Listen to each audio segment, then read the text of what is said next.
Nous sommes en train d'acquérir du matériel nouveau pour l'enregistrement. Nous ne savons pas trop où nous serons d'un soir à l'autre. Ceci, c'est, je pense, le 3e déplacement en 4 soirs. Et je pense que nous nous déplacerons encore demain soir. Et c'est ce qui complique beaucoup les choses. Il faut aller d'un endroit à l'autre. Alors c'est à peine, on est à un nouvel endroit chaque soir. Et ça rend les choses très difficiles. J'espère qu'un de ces jours, quand je reviendrai à Auckland, eh bien, nous pourrons peut-être prendre quelque chose comme cette salle-ci pendant 1 semaine ou 2. Et là, nous pourrions avoir un vrai réveil, une vraie série de réunions. Ne croyez-vous pas cela? Moi aussi, je le crois. C'est juste que notre programme a été tellement irrégulier. Eh bien, je dirais ceci, nous passons juste un soir ou 2 quelque part, puis nous allons 150 km plus loin, et juste au moment où on saisit la chose, que les gens se sentent bien, au point où ils commencent à voir l'action surnaturelle de Dieu, on arrête les réunions, et on se rend ailleurs, à 3, 5 ou 600 km plus loin, et on recommence. Et là où les gens entrent dans la phase du réveil, où ils peuvent recevoir leur guérison et où beaucoup de choses peuvent être accomplies. Donc, je pense qu'après mon retour du Canada, eh bien, avant que nous allions au Mexique ou ailleurs, je pense que nous allons déterminer les endroits où y tenir un réveil et rester environ 1 mois entier à chaque endroit ou quelque chose comme ça, afin de pouvoir vraiment amener les gens là où ils peuvent rester assez longtemps, que certaines personnes pour qui on aura prié vont commencer à venir. On recevra des rapports qu'ils ont été guéris comme ça, et on aura des témoignages. Un peu comme dans ma propre ville, à Jeffersonville, dans l'Indiana. Eh bien, il n'y a rien là-bas. Oh, dès que nous sommes dans la ville, des centaines de gens affluent de partout, parce on a un lieu fixe. On ne se déplace pas tout le temps comme ceci. Et là, mes amis, ça fait environ 6 mois que je n'ai pas arrêté, jour et nuit, presque. Aujourd'hui, j'ai passé une journée merveilleuse, seul avec Dieu. Il n'y avait là personne d'autre que le Seigneur et moi. Et je suis plus tranquille quand je m'isole. Maintenant, j'ai encore 5 réunions à faire avant de prendre du repos. Encore 5 réunions. Après ça, au mois de mai, je compte prendre 1 mois entier pour aller dans les montagnes rocheuses ou, tout seul là-bas. Lorsqu'il semble j'aime me retrouver seul avec Dieu. C'est la manière que je le trouve si cher à mes yeux. Après quoi, je reviendrai pour commencer au Canada. Maintenant, nous n'avons pas beaucoup de temps. À quelle heure faut-il fermer la salle? 23 heures. Je pense qu'ils ont dit qu'ils allaient fermer la salle à 23 heures.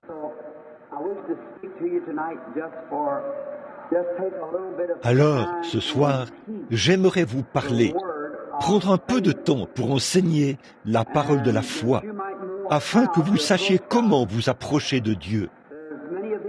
Il y a beaucoup de sujets très profonds que les gens prétendent bien connaître.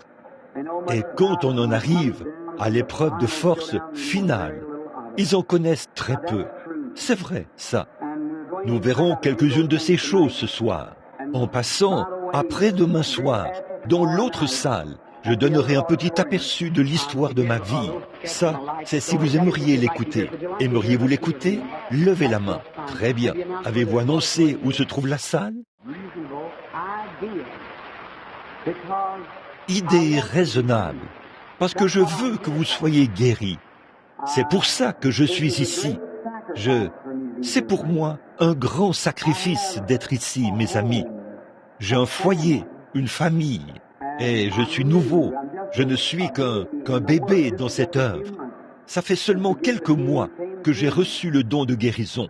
Je ne suis pas propriétaire de ma maison. Je ne vis que dans une petite maison de 2 pièces. En elle, ma femme va puiser de l'eau à presque un demi-pâté de maison. Et après, elle doit encore transporter cette eau hors de la maison. On m'a offert de magnifiques maisons dans différentes villes. On m'a dit, je vais vous construire une maison qui vaut $5 000.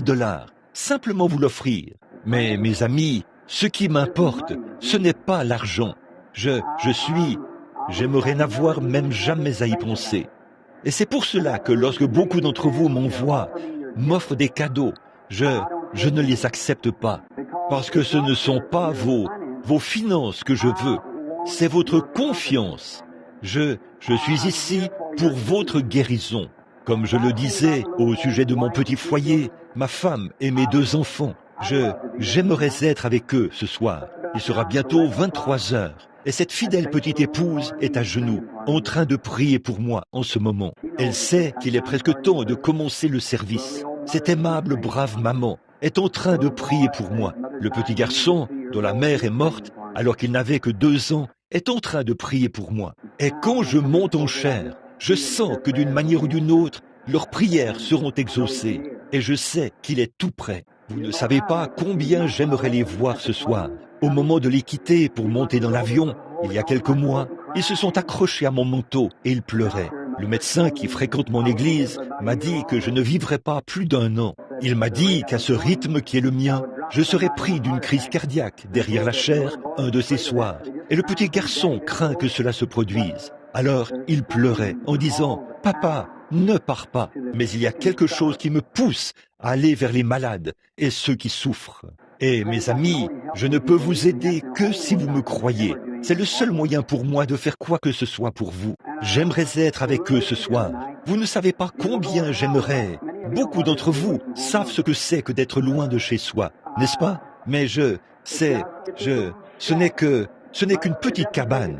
Mais on n'a pas besoin d'une grande maison pour avoir un foyer. Ceux qui ont fait un foyer, c'est le caractère qu'on y trouve. Et je suis reconnaissant d'avoir un foyer. Alors, que Dieu vous bénisse. Priez pour moi. Je vous en dirai plus après-demain soir. Alors, ce soir, mes amis, si vous le voulez bien, tenez ces tout petits aussi tranquilles que possible. Faites de même vous aussi. Et accordez-moi toute votre attention pendant quelques instants. Et je tâcherai de faire de mon mieux pour vous expliquer la raison pour laquelle je suis ici ce soir et la manière dont vous devez vous approcher de Dieu pour recevoir votre guérison. J'ai beaucoup souffert. Je sais ce que c'est que d'être malade. Et je veux vous aider. Je peux le faire, si vous croyez tout simplement. Je voudrais saisir cette occasion tout de suite.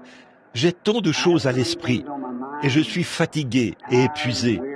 Mais je veux remercier le ministre, son nom m'échappe, qui nous a permis d'avoir cette salle ce soir. Et je pense qu'il a annulé ses services. C'est le révérend Jack Walker. S'il est dans la salle, frère Walker, que Dieu vous bénisse, mon frère, vous et vôtres, vous fasse. Père, nous sommes si reconnaissants de cette autre occasion que nous avons ce soir de nous tenir devant ton peuple bien-aimé pour leur parler du jour et de l'heure où nous vivons, juste avant la venue de ton Fils bien-aimé, qui viendra enlever une église, un peuple appelé à sortir, lavé par le sang, né une deuxième fois, et prêt à aller à la rencontre d'un Dieu saint. Par le chemin qui leur a été ouvert, par le sang du Saint Christ de Dieu.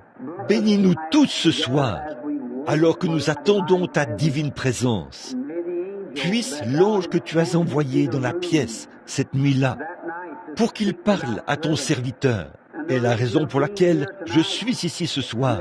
Puisse-t-il se tenir près de ton humble serviteur, ici à la chaire, ce soir, et confirmer chaque parole qui sera prononcée, et puissent de grands miracles et de grands prodiges se produire. Père, bénis ce ministre, frère Walker, qui nous a donné la salle ce soir. Lui et ses fidèles, puisse-t-il être béni. Accorde-lui de réussir dans ton ministère, qu'il soit un sarment qui produit des fruits, et puisse-t-il avoir de nombreux trophées à poser à tes pieds en ce glorieux jour. Bénis le ministre qui a parrainé ce programme ici dans cette ville, frère Morse, et tous les autres ministres et leurs collaborateurs. Ô Dieu, puissent leurs églises être des flammes de feu, des témoignages pour la gloire de Dieu, en ces derniers jours mauvais où nous vivons dans les ombres, juste avant la venue de celui qui est juste. Oh, ce soir, parle au peuple, Père, d'une manière glorieuse. Puisse-t-il y avoir de la foi et que le Saint-Esprit étende ses ailes sur cette salle ce soir et que la vertu vienne de sorte que beaucoup de grandes guérisons miraculeuses se produisent afin que sa renommée puisse se répandre dans toutes les régions, d'un bout à l'autre de la côte ouest de cet hémisphère.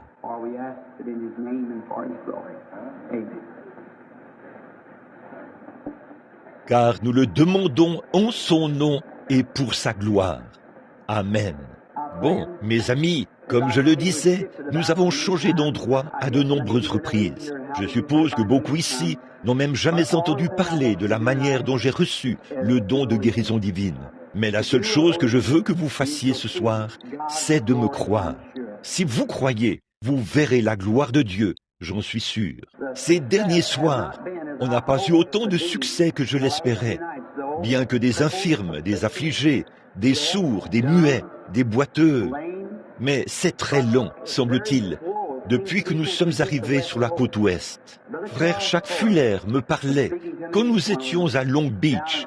Et il a dit, Frère Branham, a-t-il dit, la raison, a-t-il dit, ici sur la côte ouest, il y a toutes sortes de choses sous le nom de la guérison divine. Il a dit, on a des adorateurs de la flamme bleue, l'adoration du Père divin et tout. Toutes sortes de choses sous le nom de la guérison divine. Il a dit, c'est vraiment une pierre d'achoppement. Eh bien, c'est peut-être vrai, mes amis, je n'en sais rien, mais ça ne fait pas obstacle à la puissance de guérison de Dieu. Et le guérisseur divin est là, personne qui parle mal de lui ne peut faire un miracle en son nom. C'est ce qu'il a dit. Alors, si quelqu'un fait en sorte que des gens obtiennent leur guérison, j'en suis reconnaissant. Mais je crois vraiment de tout mon cœur qu'au fur et à mesure que nous progresserons dans notre sujet ce soir, que vous, peut-être, si Dieu nous vient en aide, que vous saisirez la vision et que vous verrez ce qu'est vraiment le jour et l'heure où nous vivons, et ainsi vous verrez et croirez. Puisse Dieu nous venir en aide, alors que je lis quelques passages des Écritures maintenant, dans l'Épître aux Hébreux, chapitre 11. Nous allons commencer à lire les 3 premiers versets. Écoutez très attentivement, parce que mes paroles ne sont que les paroles d'un mortel. Elles failliront, mais la parole de Dieu ne faillira jamais. Elle est toujours vraie. Or, la foi est une ferme assurance des choses qu'on espère, une démonstration de celles qu'on ne voit pas. Pour l'avoir possédée, les anciens ont obtenu un témoignage favorable. C'est par la foi que nous reconnaissons que le monde a été formé par la parole de Dieu, en sorte que ce qu'on voit a été fait de choses visibles. C'est par la foi qu'Abel offrit à Dieu un sacrifice plus excellent que celui de Caïn. Par elle, il fut déclaré juste, Dieu lui-même rendant témoignage à ses offrandes. Et par elle, quoique mort, il parle encore. Le volume du système de sonorisation est un peu trop haut. Donc, très bien. Maintenant, je pense que là, c'est peut-être un peu mieux. Ça causait un peu d'écho de... Très bien. Maintenant, j'aimerais tirer mon texte du 3e chapitre, du verset 3 plutôt, et la dernière, l'une des dernières parties. Dieu rendant témoignage à ses offrandes. Et pour ce qui est de mon sujet, ça se trouve au chapitre 1, au verset 1 plutôt, excusez-moi, au verset 1. La foi est une ferme assurance des choses qu'on espère, une démonstration de celles qu'on ne voit pas. Ce jour où nous vivons, c'est vraiment un jour où une paix instable et un repos instable sont présents partout. Les gens courent çà et là. Ils disent tout ce qu'ils peuvent dire. À peu près n'importe qui peut avoir des disciples. Qu'importe ce qu'ils prêchent ou ce qu'ils pensent, quelqu'un les écoutera.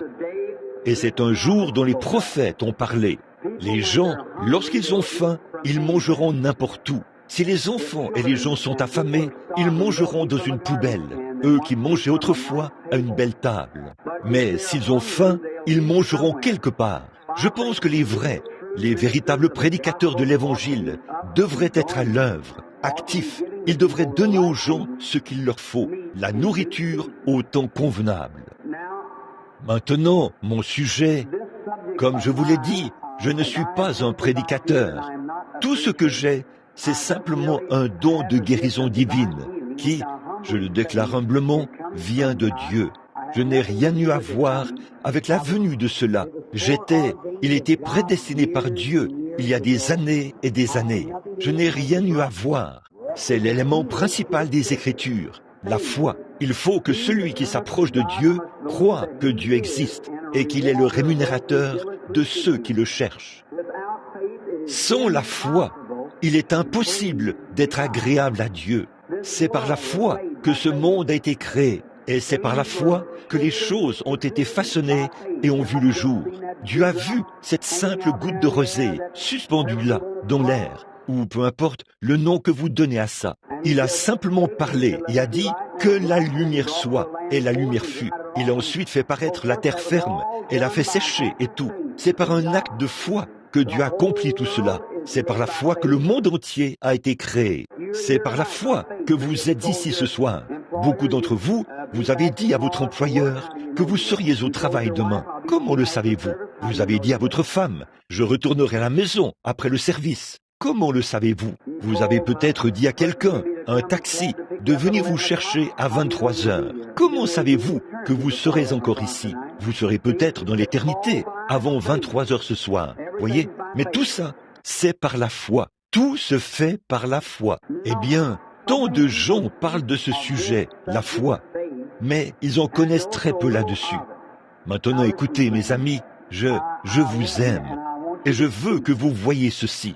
Il y a tellement de gens qui parlent de la foi, mais qui ne connaissent pas le moindre principe de la foi. Maintenant, vous êtes ensemble, et il se peut que nous ne nous revoyions plus jamais de ce côté-ci de l'éternité. Mais si j'avais un endroit où nous pouvions tous nous rassembler, je pourrais progressivement vous exposer les choses de sorte que vous puissiez voir cela plus clairement que vous le ferez en ce moment, parce que beaucoup d'entre vous vont penser, probablement que beaucoup auront une fausse impression de moi ce soir, alors que je ferai de mon mieux pour vous amener à comprendre ces choses, et vous penserez que je m'élève. Mais ce n'est pas le cas, mes chers amis, c'est dans votre intérêt, si seulement je peux vous amener à voir ce que Dieu a fait pour vous. Bon, beaucoup de gens viennent dans la ligne et ils disent « Oh, j'ai la foi pour être guéri ». Et mes amis, quand ils passent, je sais qu'ils n'ont pas suffisamment de foi pour guérir un mal de dents. C'est vrai. Et certains d'entre eux qui sont atteints du cancer s'avancent et disent « J'ai la foi pour être guéri ». Ils n'ont pas la foi. Ma leçon sur les Écritures ce soir dit « La foi est une ferme assurance des choses qu'on espère, une démonstration de celles qu'on ne voit pas. » Vous voyez, c'est une ferme assurance. C'est quelque chose de concret, quelque chose qu'on possède vraiment, pas quelque chose qu'on imagine, quelque chose qu'on peut savoir. Mais c'est un acte concret, réel, qu'on possède. Vous voyez ce que je veux dire?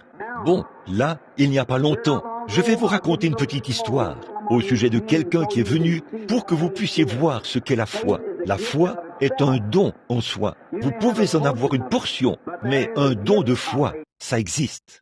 C'est comme certains d'entre vous qui oignez les malades afin de prier pour eux et vous obtenez des résultats. Ça, ce n'est pas un don de guérison, c'est une portion de la foi. Ce n'est pas un don concret de guérison, car il n'y a qu'un seul don concret de guérison. Il n'y a qu'un seul don concret de foi. Il n'y a qu'un seul don concret de miracle, et ainsi de suite. Il y en avait dans l'Écriture. Les apôtres l'avaient, et beaucoup, ils ont fait des œuvres puissantes de Philippe et tous les autres. Il y avait un seul don de guérison. C'est comme quand nous quittons une ville, alors que beaucoup de gens se mettent à dire, j'ai remarqué que dans certains endroits, après mon départ, certaines personnes, je dirais une quinzaine ou une vingtaine, se mettent à dire, le Seigneur m'a donné le don de guérison. Eh bien, que Dieu les bénisse. Certains disent, frère Branham, voudriez-vous m'imposer les mains pour que je reçoive le don de guérison? J'aimerais bien pouvoir le faire.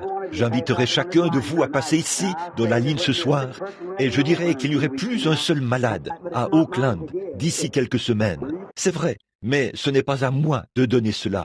C'est une ferme assurance des choses qu'on espère, une démonstration de celles qu'on ne voit pas. Prenons cette portion de l'Écriture, la ferme assurance des choses qu'on espère. Il y a 3 choses, l'espérance, la charité et la foi. Pas vrai? Eh bien, l'espérance est un élément, la foi est un autre élément, et la charité est un autre élément.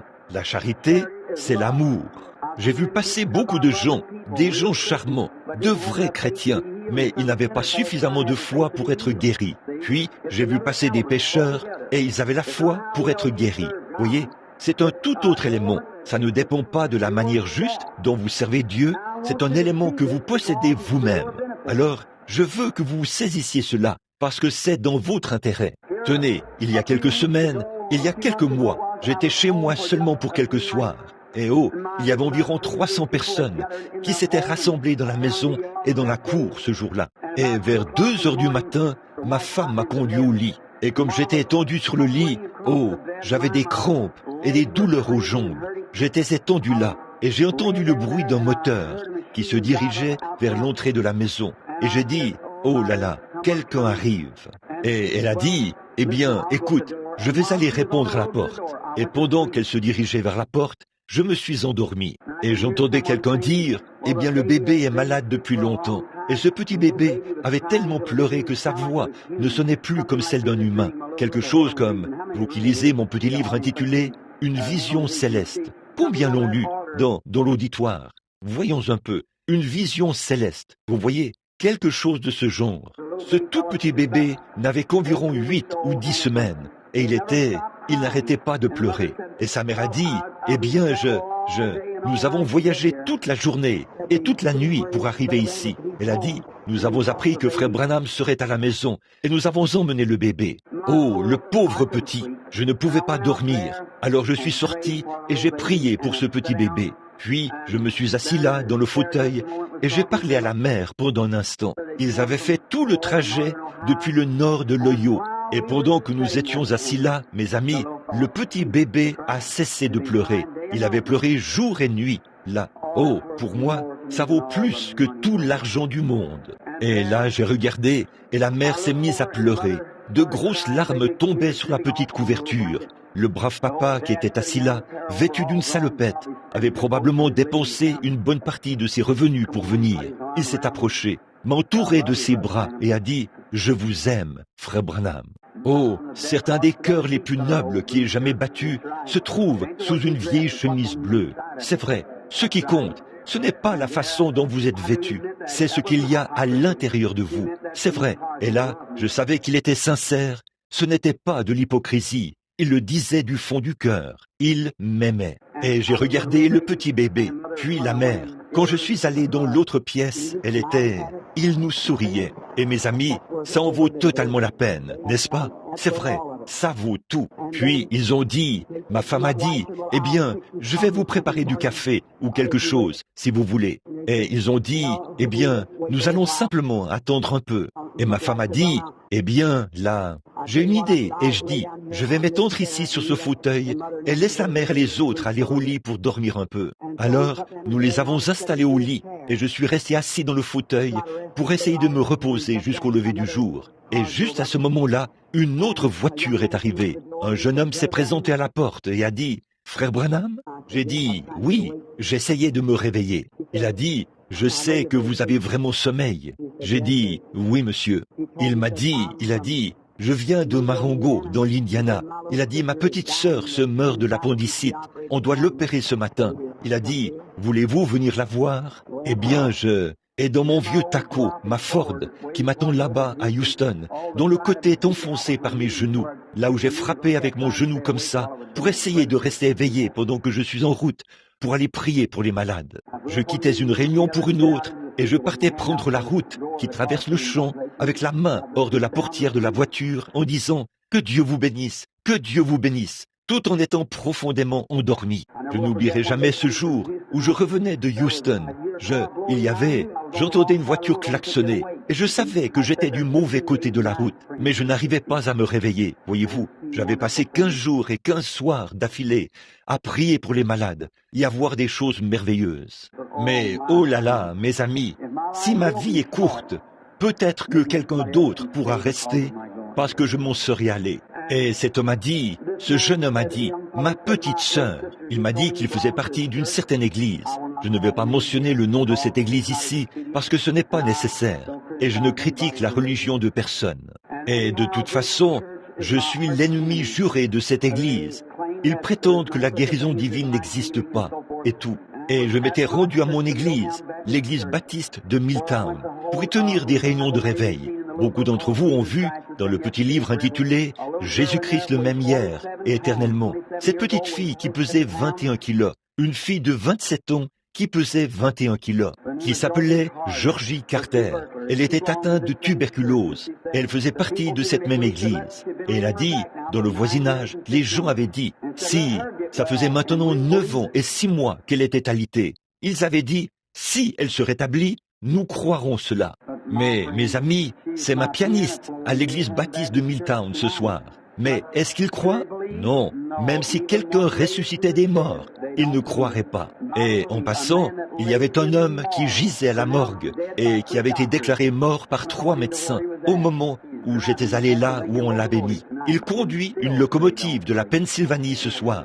Et ces gens ne croient toujours pas. C'est vrai, ils ne croiront pas. C'est maintenant l'heure où les yeux des gens sont tellement aveuglés par les soucis du monde et les autres soucis qu'ils ne voient même pas Dieu. Il est très souvent au milieu d'eux et ils n'en font pas de cas, exactement comme au jour de Christ, et ils ne le reconnaissent pas. Et alors cette dame, ou cet homme plutôt, a dit, allez-vous y aller? J'ai dit, oui monsieur. Il a dit, peut-être que je ferais mieux de vous y conduire. J'ai dit, non, je vais m'efforcer de rester éveillé. Et ma femme s'est mise à pleurer. Elle a dit, voyons donc chérie, à un moment donné, tu vas t'endormir. J'ai dit, non chérie, tout ira bien. Et je suis monté dans ma vieille voiture et je me suis mis à le suivre.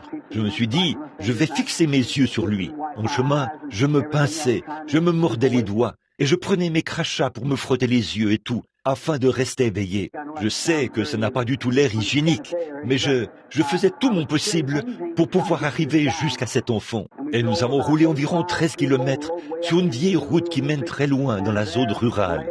Et il y avait là une jeune fille d'environ 17 ou 18 ans. Elle était couchée là, dans un état épouvantable. Lorsque je suis entré dans la pièce, elle était très nerveuse. Elle a dit, « Oh, êtes-vous frère Branham ?» Elle a dit, j'ai dit, « Sœur, est-ce que tu crois ?» Elle a dit, « Oh oui, je crois. » Elle a dit, je crois. Elle a dit, « Je me fiche de ce que dit mon église. » Elle faisait partie de la même église que cette Georgie Carter.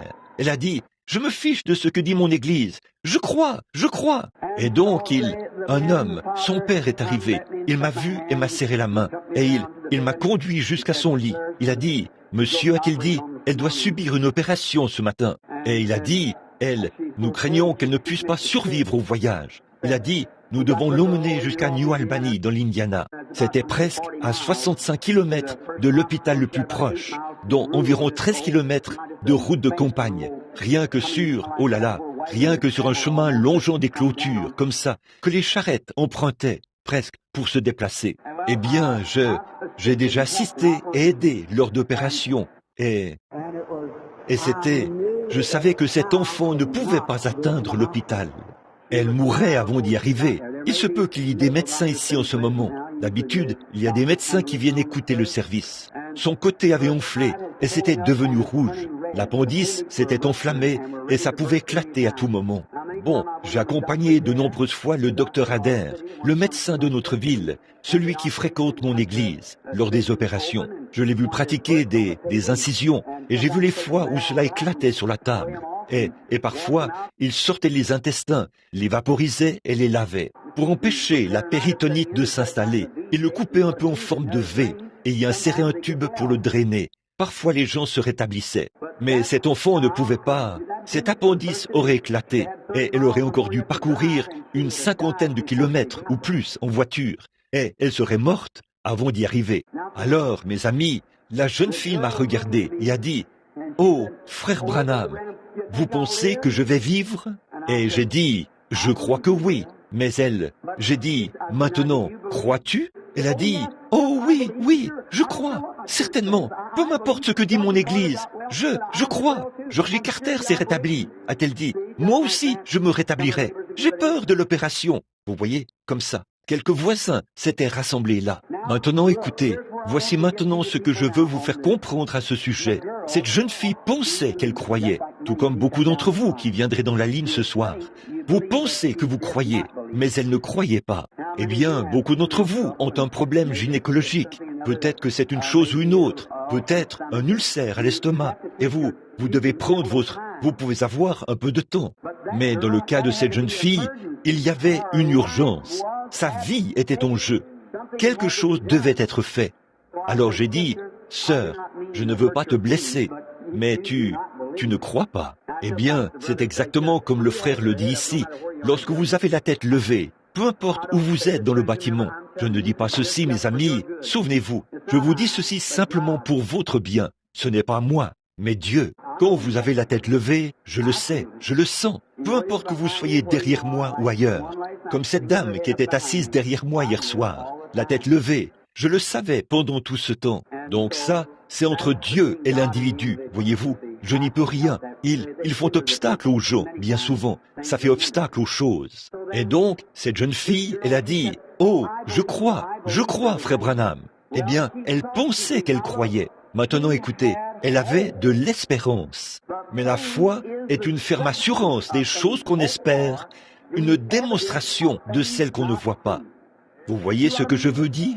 Alors, j'ai dit, « Sœur, si c'était un cas ordinaire, et je dis, j'aurais eu un peu de temps, et je t'aurais laissé le temps nécessaire, et peut-être que tu t'en serais tiré avec cette quantité de foi que tu as. Mais là, il te faut une intervention dans l'immédiate, tout de suite, car, pour être honnête avec toi, tu ne pourras pas arriver vivante à l'hôpital. » Là, les parents n'étaient pas très contents que j'ai dit cela à ce moment-là, mais je préférerais être honnête avec vous et vous dire la vérité. Ne préféreriez-vous pas que je sois honnête avec vous? Et souvenez-vous, mes amis, ce n'est pas contre la chair et le sang que je lutte, mais contre les puissances spirituelles. Je dois être honnête devant le Dieu Tout-Puissant, voyez? Et parce que je suis conscient du danger pour ma propre vie, et pas seulement pour la mienne, mais aussi pour la vôtre. Et donc, elle a dit qu'elle croyait, mais elle ne croyait pas. Eh bien, je dis, maintenant, écoute. Bon, je vais vous faire remarquer ceci, et je veux que vous suiviez très attentivement maintenant, et que vous en notiez chaque mot afin de l'examiner. C'est une petite chose que Dieu a permis de faire là-bas, et là, je verrai si vous avez la foi. J'ai dit, sœur, tu n'as pas la foi. Elle a dit, oh, révérend Branham, j'ai la foi pour croire n'importe quoi. Si tu as la foi, je veux te demander, ou te montrer plutôt, que tu n'as pas la foi. Maintenant, écoutez bien, et saisissez-en chaque parole. Dans la chambre, il y avait une ficelle suspendue à un chandelier, et au bout de cette ficelle se trouvait un petit bracelet doté de... C'était un bracelet blond dans lequel se trouvaient de petits points rouges, où un enfant avait probablement joué avec ça. Vous savez, en le faisant tournoyer dans la pièce. Peut-être que certains d'entre vous font la même chose pour calmer leur propre bébé, faisant tournoyer quelque chose comme ça avec lequel ils peuvent jouer pour les amuser. Et j'ai vu ce petit bracelet qui pendait. C'était... J'ai dit à la jeune fille, j'ai dit, « À quelle distance es-tu de ce bracelet ?» Elle a dit, « Environ 4 mètres et demi. » J'ai dit, « Bon, vous, tous les autres adultes qui sont ici, tout le monde, tournez-moi le dos. » J'ai dit, « Bon, on ne fera rien qui puisse blesser qui que ce soit. C'est juste qu'il me faut parler à cette jeune fille, parce qu'il lui faut saisir l'idée maintenant. Et c'est pour cette raison que je vous parle de ces choses ce soir. Il nous reste encore 2 soirs. Et quelque chose doit être fait, voyez-vous. Maintenant, je ne veux pas que vous repartiez d'ici et que vous disiez quoi que ce soit de mal à propos de ceci, parce que vous pourriez avoir à en répondre au jugement. Alors, j'ai dit, quelque chose doit être fait, tout de suite. Et j'ai dit, maintenant vous, les parents, tournez-nous le dos. Quelques voisins étaient assis autour d'elle, et ils m'ont tous tourné le dos et ont tourné leur chaise. Je me suis adressé à la jeune fille. J'ai dit, bon, tu me dis que tu as la foi pour croire que tu obtiendras toute chose. Elle a dit, je l'ai, monsieur. J'ai dit, ça fait combien de temps que tu n'as pas mangé? Elle a dit, environ 3 jours, a-t-elle dit. Je n'arrive même pas à retenir de l'eau dans mon estomac. Et vous savez ce qu'est l'appendicite. Et elle souffrait aussi de la fièvre. Et j'ai dit, bon, si tu crois de tout ton cœur, et que tu me prouves maintenant que tu as la foi, fixe maintenant le regard sur ce bracelet. Et c'était suspendu là, en l'air. Et fait tourner ce bracelet encore et encore dans la pièce. Ensuite, fais-le osciller dans la pièce, puis fais-le s'arrêter. Et je croirai que tu as la foi. Elle a dit, « Oh, frère Branham, a-t-elle dit, oh là là, pourquoi me demander une chose pareille ?»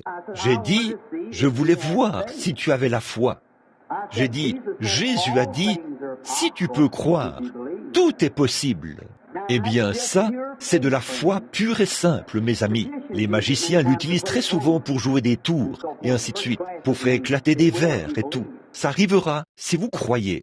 Mais j'essaie de baser votre réflexion sur la foi pour que vous sachiez de quoi je parle. Et je veux que vous restiez bien tranquille maintenant pour pouvoir saisir ceci. Réveillez-vous. Et alors, quand j'aurai terminé, vous saurez de quoi il s'agit. Alors elle a dit, voyons, frère Branham, personne ne pourrait faire ça. J'ai dit, oh, que si, n'importe quelle personne qui croit peut le faire. Et elle a dit, eh bien, je ne crois pas qu'il y ait quelqu'un qui puisse le faire. J'ai dit, je pensais que tu avais dit que tu croyais que tu pouvais obtenir toute chose. Voyez-vous comment elle s'est fait coincer là? J'ai dit, tu as dit que tu croyais que tu pouvais obtenir toute chose. Je veux que tu le prouves. Et elle a dit, je ne crois pas que quelqu'un puisse faire ça. C'est matériel, ça, frère Branham. Elle a dit, pourriez-vous le faire? J'ai dit, oui, madame. Et elle a dit, eh bien, est-ce que vous pourriez le faire devant moi? J'ai dit, si tu le désires. Et elle a dit, je le désire.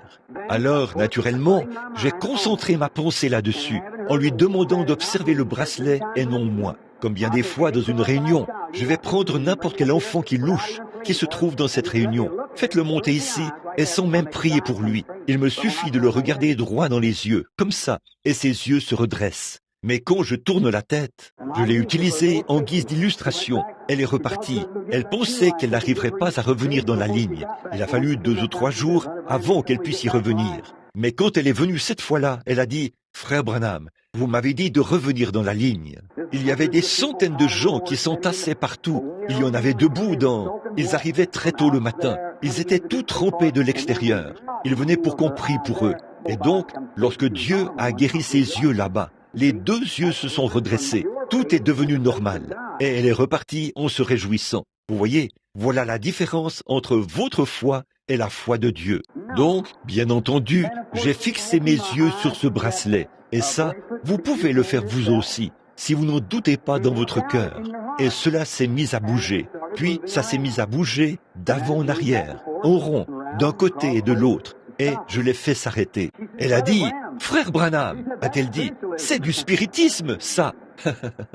J'ai dit, « Je pensais bien que tu dirais peut-être quelque chose comme ça. Oh, n'est-il pas étrange de voir que des gens professent connaître Dieu, mais qu'ils en connaissent si peu à son sujet? N'est-ce pas vrai? » Elle a dit, « Vous savez, nous faisons partie de l'Église de Christ. » Excusez-moi, je ne voulais pas dire ça. Excusez-moi, vous qui êtes de l'Église de Christ. Je ne voulais pas dire ça, voyez. Quoi qu'il en soit, elle a dit, nous parlons là où la Bible parle, et nous nous taisons là où la Bible se tait. Vous savez, vous avez ce slogan-là. Je me suis posé des questions à ce sujet quelquefois. J'ai dit, très bien. Elle a dit, on ne peut pas trouver une telle chose dans la Bible. Ça n'existe pas. J'ai dit, je pensais bien que c'est ce que tu dirais. J'ai dit, bien sûr que c'est dans la Bible. Et elle a dit, eh bien, je ne le crois pas. Très bien. Et je dis, tu ne le crois pas? Elle a dit, non, montrez-moi où ça se trouve dans la Bible. J'ai dit, un jour, Jésus est passé près d'un arbre. Et il voulait cueillir un fruit de cet arbre, mais il n'y en avait pas. Il a maudit cet arbre et il s'est mis à se dessécher. Et quand ils sont repassés par là à midi, l'arbre était desséché. Pierre l'a remarqué et a relevé combien cet arbre s'était rapidement desséché. Il a dit, si vous dites en votre cœur à cet arbre de s'arracher et de se jeter dans la mer, et que vous n'en doutez pas, il vous obéira. L'a-t-il dit? J'ai dit, il a dit, si vous dites à cette montagne, ôte-toi de là, et que vous n'en doutez pas en votre cœur, peu à peu cela s'accomplira. L'a-t-il dit? Bien sûr qu'il l'a dit. J'ai dit, je sais que pour tenter de justifier son incrédulité, ton pasteur incrédule t'a dit que c'était une montagne de péché. Moi aussi, j'ai fréquenté l'école. Il s'était agenouillé près de la montagne des Oliviers. C'était la montagne des Oliviers. Si vous dites en votre cœur que cela doit être ôté, et que vous n'en doutez pas, j'ai dit, combien la foi? Et il a dit, si vous aviez de la foi, de la grosseur d'un grain de moutarde. J'ai dit, eh bien, si la foi de la grosseur d'un grain de moutarde peut déplacer cette montagne, combien la foi dont tu as besoin pour bouger ce bracelet peut être plus petite que ce grain de moutarde. Vous voyez ce que je veux dire? Eh bien, je me suis souvent demandé pourquoi il avait parlé du grain de moutarde. Je vais peut-être mentionner cette pensée. Le grain de moutarde est la plus petite de toutes les semences. C'est vrai, mais il n'y a rien qu'on puisse croiser avec le grain de moutarde. C'est entièrement de la moutarde. Vous ne pouvez pas la croiser avec du chou frisé ou autre chose et la faire pousser. C'est entièrement de la moutarde. si vous avez cette quantité de foi, que c'est entièrement de la foi, sans qu'elle soit croisée avec quelque chose d'autre, demandez ce que vous voudrez, cela vous sera accordé. Mais elle ne doit pas être vacillante. Il faut que ce soit de la moutarde authentique. Si vous savez de quoi je parle. Très bien. Et j'ai dit, que faudrait-il de plus? Eh bien, a-t-elle dit, écoutez, je veux vous demander quelque chose. Elle a dit, est-ce que c'est Dieu qui a fait bouger cela? Ou est-ce que c'est le diable qui a fait bouger cela? J'ai dit, aucun des deux ne l'a fait. Elle a dit, alors, comment donc est-ce que cela a bougé? J'ai dit, je l'ai fait bouger. Elle a dit, eh bien, vous êtes à 4,5 mètres de cela, ou plus. J'ai dit, non, c'est ma foi qui l'a fait bouger. Vous voyez, si vous demandez quoi que ce soit et que vous n'en doutez pas, vous voyez ce que je veux dire? La foi, mais vous avez votre libre arbitre. Vous êtes un être humain. Vous pouvez rejeter cela dans votre cœur. Je ne pourrais pas vous atteindre, même s'il le fallait. Jésus n'a pas pu faire beaucoup de miracles. À cause de quoi? Exactement. Voyez-vous combien les gens en connaissent peu sur la foi? C'est étonnant, mes amis, de voir à quel point les gens en connaissent peu à ce sujet. Ils en parlent beaucoup et pourtant, ils en connaissent peu sur cela. Et alors elle a dit, eh bien, alors voulez-vous me dire, qu'est-ce que cela a à voir avec Dieu, ce que vous venez de faire là? J'ai dit, bon, écoute, un ange est venu dans la pièce et m'a dit que bien longtemps avant ma naissance, j'avais été prédestiné à avoir un don de guérison divine. Et un soir, il est venu dans la pièce et m'a dit que Dieu avait envoyé ce don et que c'était un don de guérison divine destiné aux gens et que si je pouvais amener les gens à me croire et que j'étais sincère quand je prie, rien ne résisterait à cette prière.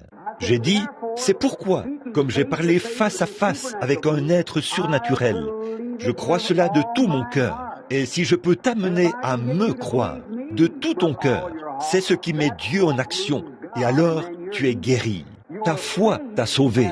Vous voyez ce que je veux dire? C'est votre foi pour y croire qui vous sauve. Non pas ce que vous vous êtes efforcé de concevoir dans votre esprit, mais ce que vous savez réellement, une véritable démonstration de ce qu'on ne voit pas. Vous voyez ce que je veux dire? Alors, la jeune fille a dit, Frère Branham, je sais avec certitude qu'il y a quelque chose qui dépasse le niveau que j'ai jamais atteint. Elle a dit, je vais essayer de tout mon cœur, que Dieu ait pitié de moi. Elle a dit, fais que je croie.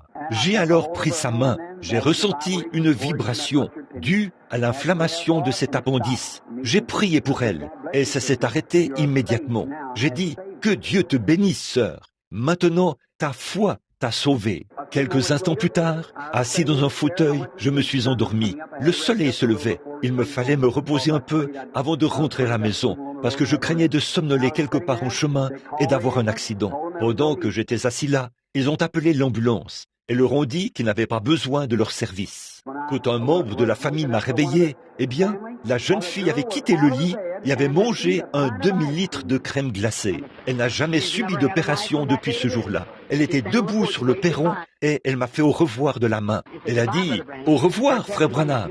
Son témoignage a été publié dans le Héros de la vérité il n'y a pas longtemps. Madame Edith Wright de Milltown ou de DePaul dans l'Indiana. C'était elle. Très bien.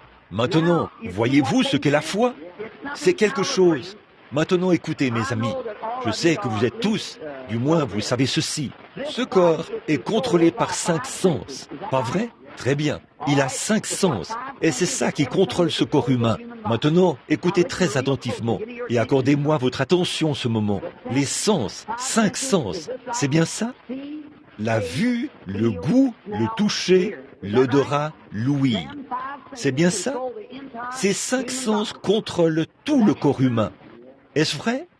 La vue, le goût, le toucher, l'odorat et l'ouïe. Or, aucun d'eux ne perçoit la foi. La foi est le 6e sens que certaines personnes considèrent comme, vous voulez, la télépathie mentale ou tout ce que vous voudrez, ou le nom que vous voulez donner à ça. Beaucoup donnent un nom à ça. Mais pour moi, c'est la foi. Et elle est bien au-delà des 5 sens du corps humain. Vous voyez ce que je veux dire? Grand, la foi est le seul sens concret et réel.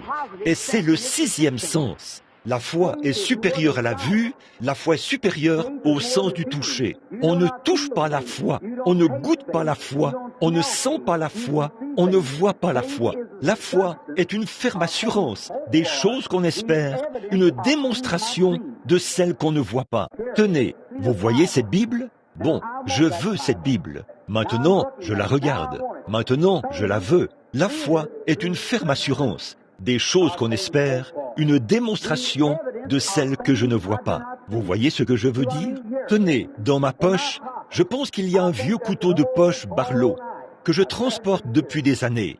Eh bien, je ne vois pas ce couteau, je ne touche pas ce couteau, je ne goûte pas ce couteau, je ne sens pas l'odeur de ce couteau, mais je sais que ce couteau est là. Comment le sais-tu? Parce que je crois que c'est là. Or, si ce n'est pas là, la foi le mettra là-dedans, si ça ne s'y trouve pas. Je sais que vous trouvez cela dur à avaler, mais c'est vrai. Si vous croyez, tout est possible. Vous craignez de prendre Dieu aux mains, mes amis. Vous avez peur. Eh bien, il se peut que j'ai laissé ce couteau sur la commode tout à l'heure, lorsque je me changeais. Mais aussi sûr, si ce couteau est sur la commode en ce moment, si je le crois de tout mon cœur, il sera dans ma poche. Vous avez trouvé cela dur à avaler, mais Dieu peut le mettre là-dedans, si vous le croyez. Tenez, je veux vous montrer quelque chose. Venez ici, révérend Kitson. Est-ce là Sœur Morse? Voudriez-vous vous lever un instant? Je veux vous montrer quelque chose, mes amis. Tenez-vous juste ici. Ça ne vous dérange pas? Ce n'est pas pour vous donner un spectacle, sœur, mais c'est pour la gloire de Dieu. Maintenant, regardez, mes amis. Je veux vous montrer quelque chose. Je crois qu'il y a une femme qui se tient devant moi. Pourriez-vous me démentir à ce sujet? Vous ne... Pardon? Vous n'entendez pas une femme? Non, je n'entends pas une femme. Vous ne touchez pas une femme? Non, monsieur. Voulez-vous savoir comment je sais qu'il y a là une femme? Vous ne goûtez pas une femme? Non. Comment savez-vous qu'il y a là une femme? Parce que le sens de la vue me dit que je vois une femme.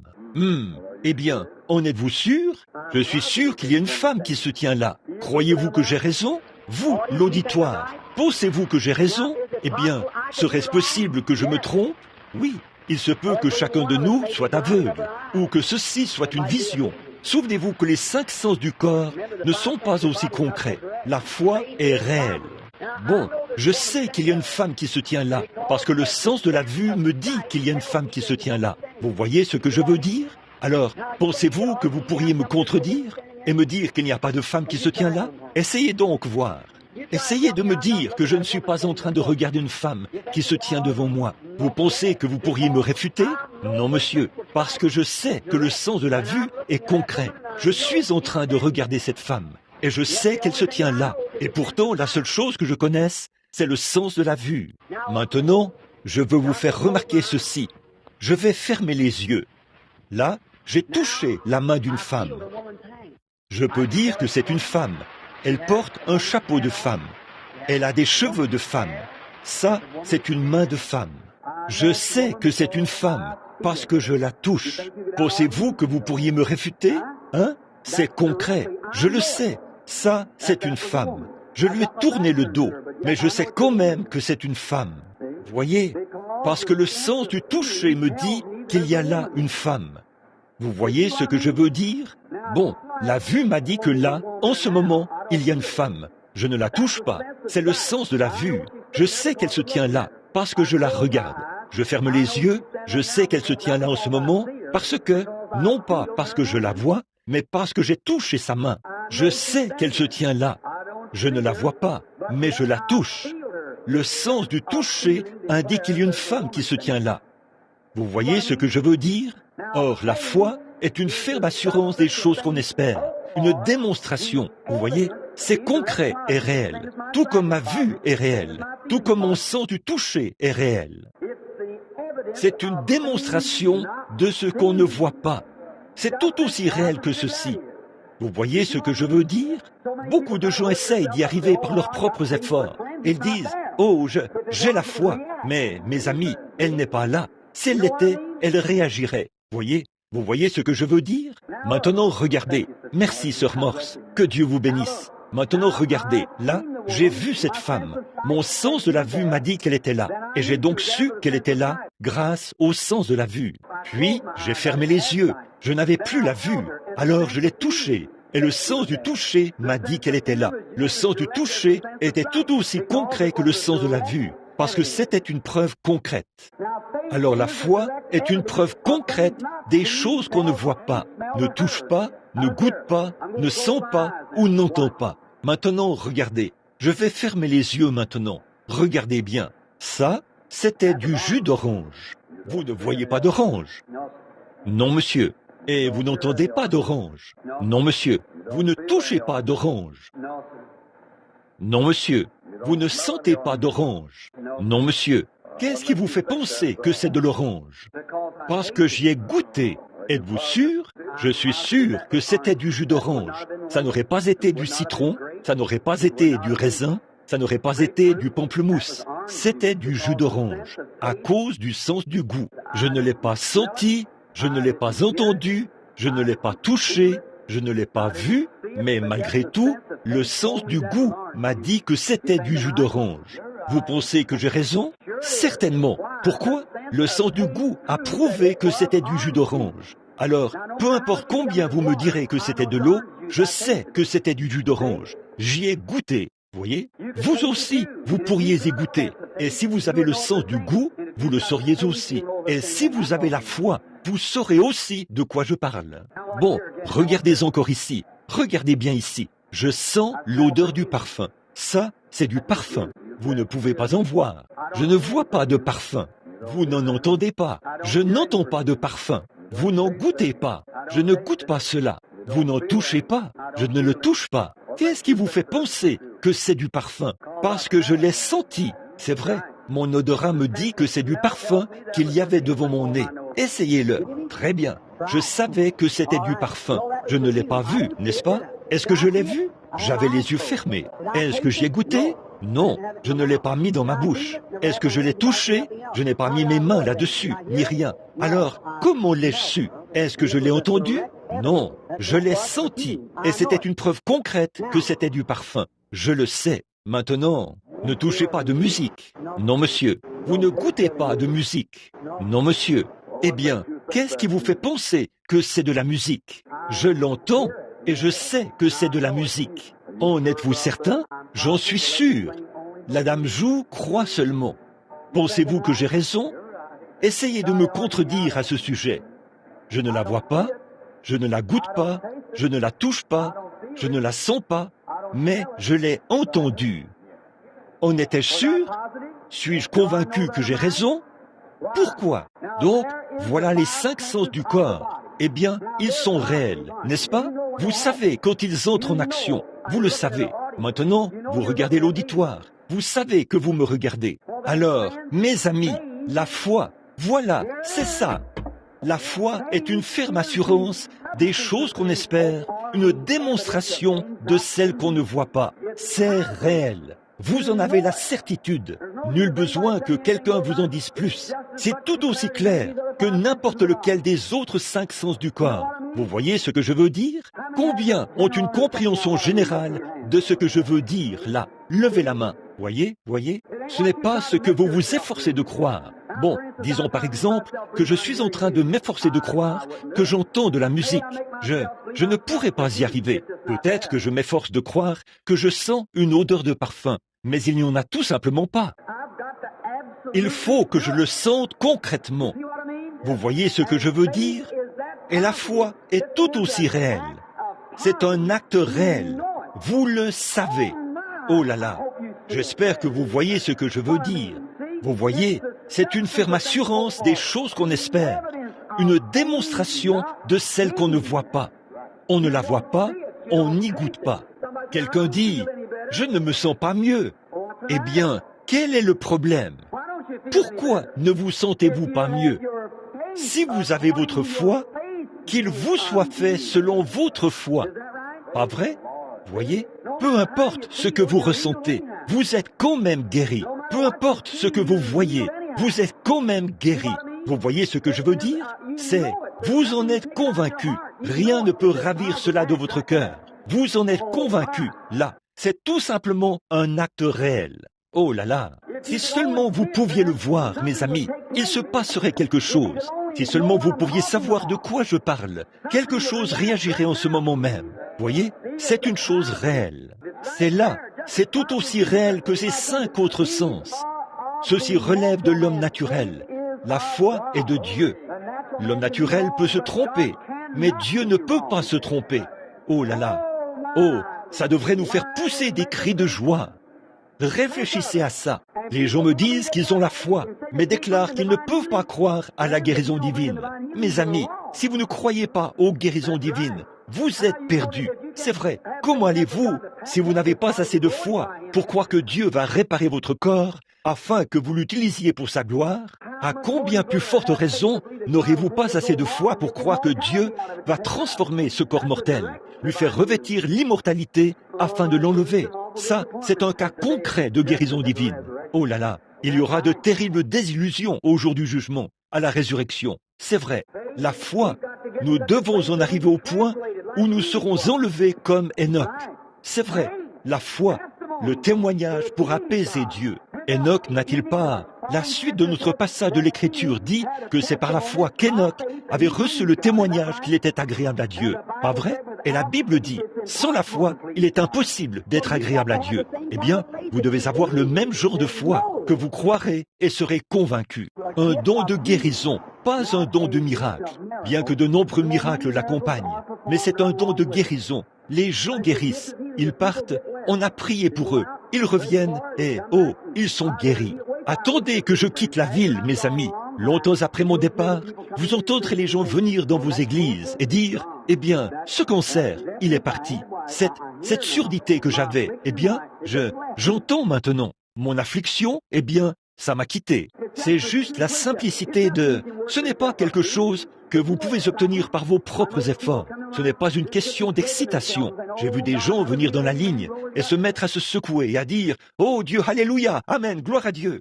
Ne faites pas ça. Vous faites obstacle à la foi. Là, vous faites obstacle à Dieu. Avancez-vous avec respect. Levez simplement la main et croyez. C'est tout. La foi, vous n'y arrivez pas par vos propres efforts. La foi, c'est quelque chose qui est déjà dans votre cœur. Vous vous avancez simplement et vous croyez. Vous voyez ce que je veux dire? Oh, mes amis, oh, je vous aime. Je ne vous parlerai pas si franchement si je ne vous aimais pas. Mais je vous aime trop pour vous voir passer à côté de ceci. Voyez-vous, vous devez comprendre. Et maintenant, regardez. Voyons rapidement mon sujet maintenant pour que nous puissions nous dépêcher. Dieu a approuvé l'offrande d'Abel. Dieu approuve toujours ses dons, pas vrai? Maintenant, je veux vous faire remarquer que quand les enfants d'Israël étaient en esclavage là-bas en Égypte, pendant 420 ans, après avoir été emmenés là-bas par Joseph, quand ils sont descendus là-bas, au fil du temps, il s'est élevé un pharaon qui n'avait pas connu Joseph. C'est alors que ce peuple a été réduit à l'esclavage. Et ils devaient construire des maisons de paille, fabriquer des briques et tout, avec de la paille et du chaume. Et là, ils se sont mis à crier à Dieu pour qu'il leur envoie un libérateur. Pas vrai? Et ils ont crié encore et encore. Et Dieu a prédestiné un libérateur. Pas vrai? Moïse. Et quand Moïse a atteint l'âge de la maturité, il est sorti et a vu 2 Égyptiens en train de maltraiter un Hébreu. Il a tué les Égyptiens et les a enterrés. Et le lendemain, quand il a rencontré des Hébreux qui se battaient entre eux, eh bien, ont-ils dit, « Vas-tu nous tuer comme tu as tué l'Égyptien ?» Maintenant, écoutez, restez bien tranquille là. Moïse, le libérateur lui-même, le don de Dieu au peuple, ils ne l'ont pas compris. Vous voyez ce que je veux dire? Ils n'ont pas compris Moïse. Et Moïse pensait qu'il comprendrait certainement qu'il était le don qui leur était envoyé pour les délivrer. Mais ils n'ont pas compris. Et maintenant, mes amis, comprenez-moi bien. permettez-moi de dire ceci avec de la révérence dans mon cœur, en sachant que je suis une personne en route vers l'éternité, qui comparaîtra un jour en jugement. Des milliers de personnes ne reconnaissent pas leur don. Voyez, ils ne peuvent pas le comprendre. Ils regardent et disent, « Oh, il n'est qu'un homme. » C'est vrai. Était-ce Dieu ou Moïse qui a délivré le peuple? C'était Dieu en Moïse. Voyez, ils réclamaient le libérateur. Et quand Dieu leur a envoyé le libérateur, ils ne l'ont pas reconnu parce que c'était par l'entremise d'un homme. Mais ce n'était pas l'homme, c'était Dieu dans cet homme, qui demeure en moi. C'est lui qui fait les œuvres, vous voyez? Mais il était le don que Dieu a fait au monde. Dieu l'a donné pour vous et moi. N'en êtes-vous pas heureux? Regardez, Dieu l'a donné. Eh bien alors, les gens qui croient que Dieu l'a donné peuvent être sauvés. Mais ceux qui ne le croient pas ne peuvent pas être sauvés. Pas vrai? Et il n'y a aucun autre moyen d'entrer dans le royaume si ce n'est par lui. Pas vrai? Bon, alors, si vous le croyez, vous pouvez être sauvés. Mais si vous ne le croyez pas, vous ne pouvez pas être sauvés, parce qu'il est le don de Dieu. Regardez, les Écritures disent, personne, nous savons que Dieu était avec Christ, car personne ne peut faire les œuvres qu'il a faites si Dieu n'est avec lui. Pas vrai? Alors, qu'est-ce que c'était? Dieu rendait témoignage que celui-là était son Fils unique. Pas vrai? Dieu a rendu témoignage de cela. Il a dit, « Celui-ci est mon Fils ». Il a dit, « Si vous ne me croyez pas, croyez à cause de l'œuvre ». Pas vrai? Il a dit, « Si un homme rend témoignage de lui-même, vous savez ce que disent les Écritures, mais s'il rend témoignage et que ce qu'il dit n'est pas vrai, alors ne me croyez pas. Mais si je rends témoignage et que ce que je dis est vrai, mon Père en rendra témoignage. Et si je vous parle d'un don de guérison divine et que Dieu ne rend pas témoignage, passez outre, c'est faux. Mais si Dieu en rend témoignage, croyez que c'est le don que Dieu vous fait. C'est vrai. Vous voyez ce que je veux dire? Ça me coûte de devoir présenter cela de cette manière, mes amis, mais j'espère que vous saisissez ce qu'il y a entre les lignes. Maintenant, remarquez, vous voyez, c'est le don de Dieu. Jésus, après qu'il est parti, il est enlevé. Beaucoup de gens sont venus à Jésus, mais ils n'ont pas été guéris. Il a prié pour beaucoup de gens qui n'ont eu aucun résultat, parce qu'ils ne croyaient pas. Ils ne croyaient pas qu'il était le Fils de Dieu. Ils ont dit, eh bien, il se fait Dieu. Il pardonne les péchés sur la terre. C'est un blasphème. Ne voyez-vous pas? Ils ont dit la même chose au sujet d'Élie. Ils ont dit la même chose au sujet de Moïse. Eh bien, nous aurions préféré mourir en Égypte plutôt que d'être menés ici pour mourir de faim dans le désert. Vous voyez, le messager de Dieu a toujours été rejeté. Vous savez de quoi je parle, n'est-ce pas? J'espère que vous le savez, mes amis. Que Dieu vous bénisse. Je veux que vous le voyiez, mes amis. Ils avaient donc besoin d'un sauveur. Dieu envoyait Christ au monde en tant que sauveur. Et après le départ de Jésus, beaucoup de gens parmi le peuple bien-aimé de Dieu étaient malades et affligés. Dieu a donné à Pierre un don de guérison divine.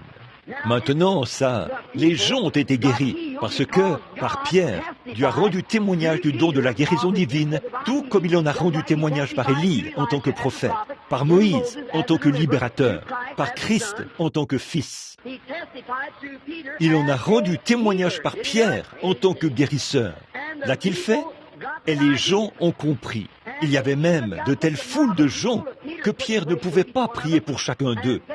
Et il savait que cet apôtre était le don que Dieu leur avait fait.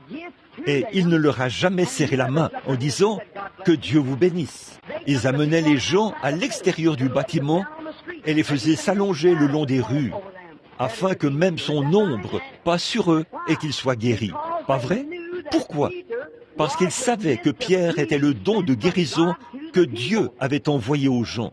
Oh, j'espère que vous le voyez, mes amis. Regardez, vous voyez, c'était le don de Dieu. Qu'est-ce que...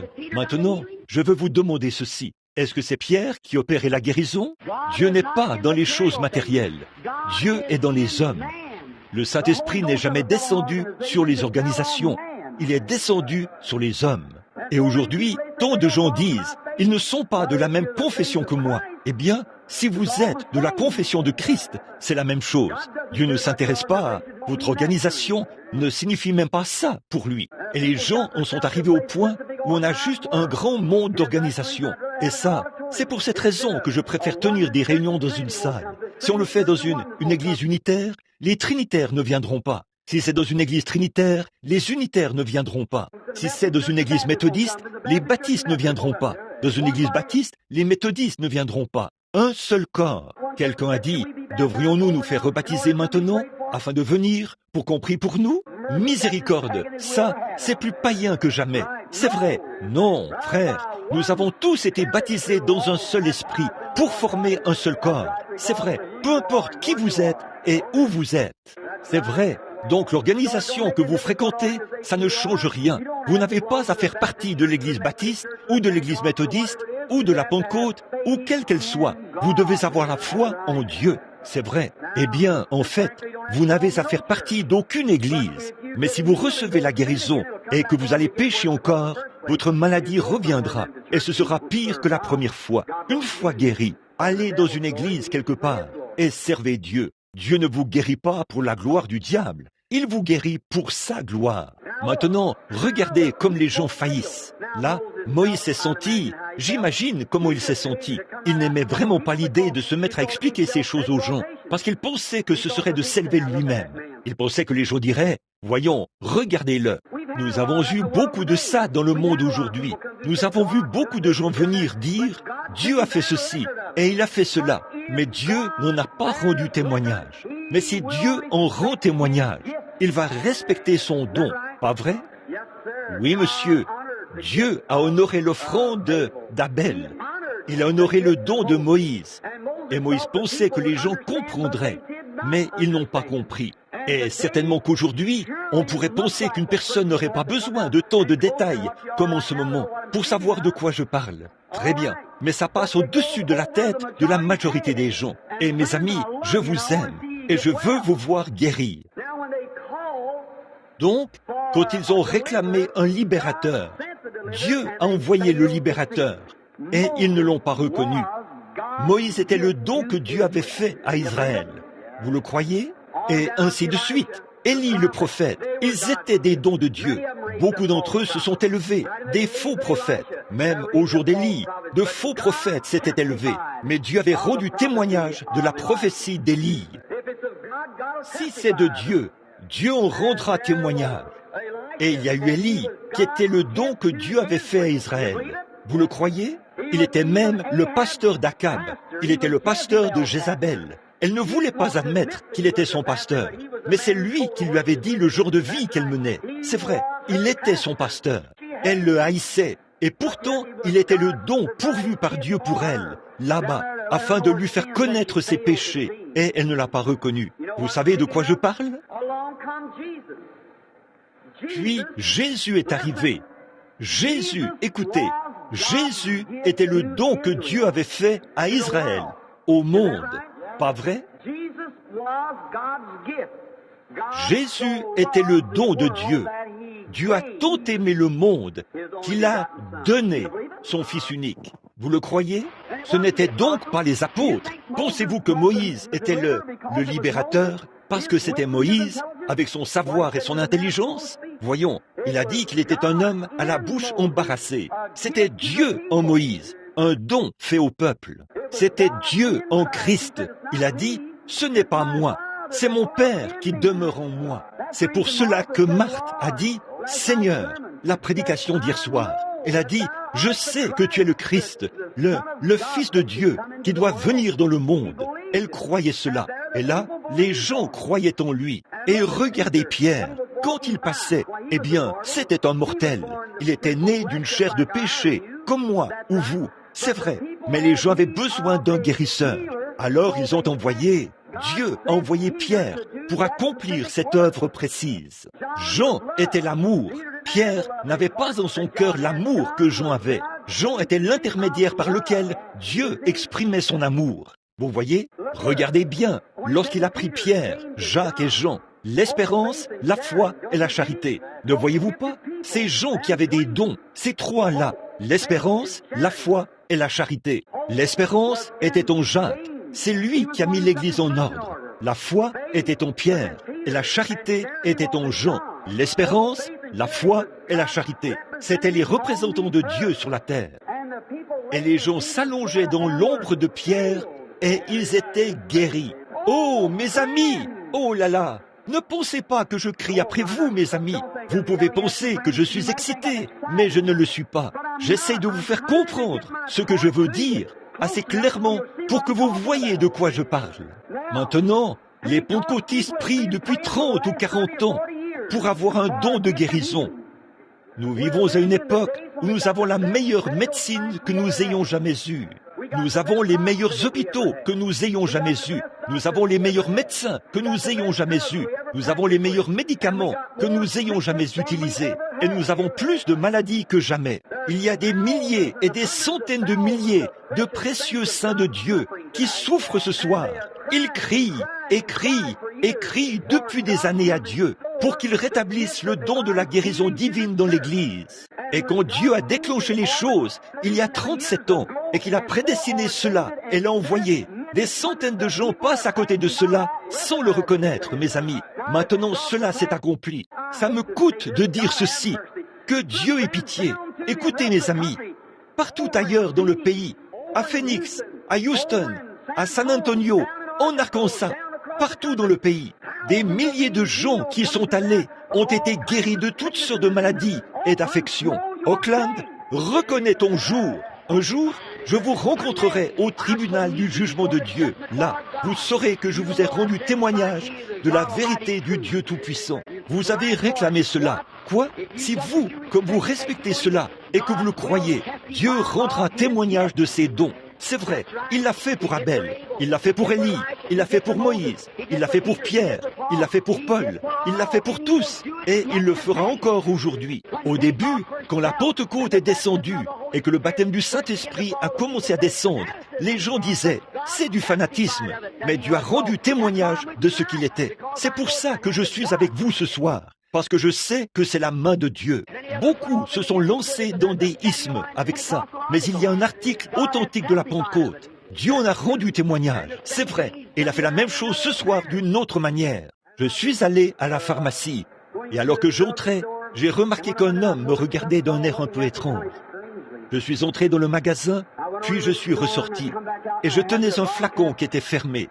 Mais je continuais de penser à lui. J'étais encore en uniforme.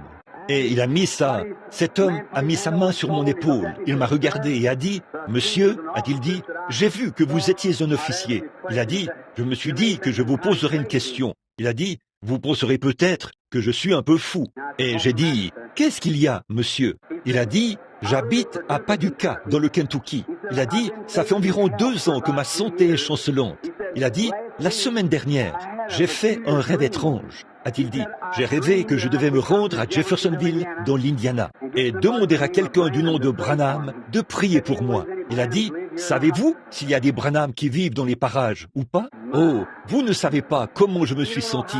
Je me suis dit, oh, Dieu est en train de rendre témoignage. Et j'ai dit, oui monsieur, j'ai dit, je connais des Branham qui vivent dans les parages. Il a dit, vous savez s'il y a quelqu'un qui prie pour les malades? J'ai dit, c'est moi. Il m'a regardé comme ça et les larmes ont commencé à couler sur ses joues. Il m'a pris par la main. Je l'ai pris par la main, j'ai ôté mon chapeau, j'ai déposé mon chapeau et j'ai posé mon fusil sur mon chapeau. Nous nous sommes agenouillés sur le bord de la rue et je me suis mis à prier pour lui, là, dans la rue. Quand je me suis relevé, il y avait là des mères qui retenaient leurs petits-enfants et des hommes qui avaient ôté leur chapeau comme ça, en attendant la fin de la prière. Il s'est produit beaucoup de choses à Jeffersonville et ils savaient ce qui se passait. Et quand nous nous sommes relevés, ils étaient tous là, la tête baissée, à écouter la prière. Je me suis relevé et le frère aussi. Il m'entourait de ses bras et s'est mis à me donner de petites tapes amicales sur l'épaule, comme ça. Je ne l'ai plus revu depuis ce jour-là. Dieu l'a guéri. Et j'étais à Houston, au Texas, à la réunion du révérend Kitson.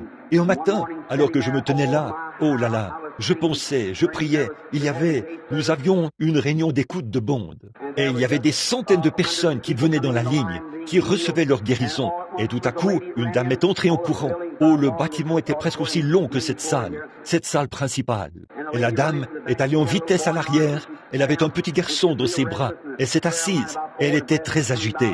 Et les gens passaient comme ceci dans la ligne de prière. À peu près 4 de front. Et elle s'est levée, elle a dit, juste un instant.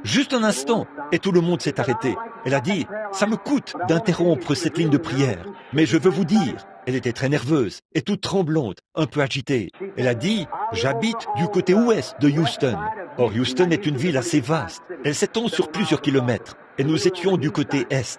Elle a dit, ce matin, ma voisine, la mère de ce petit enfant, elle a dit, son père était un vieux prédicateur méthodiste, a-t-elle dit. Ça fait 20 ans qu'il est mort.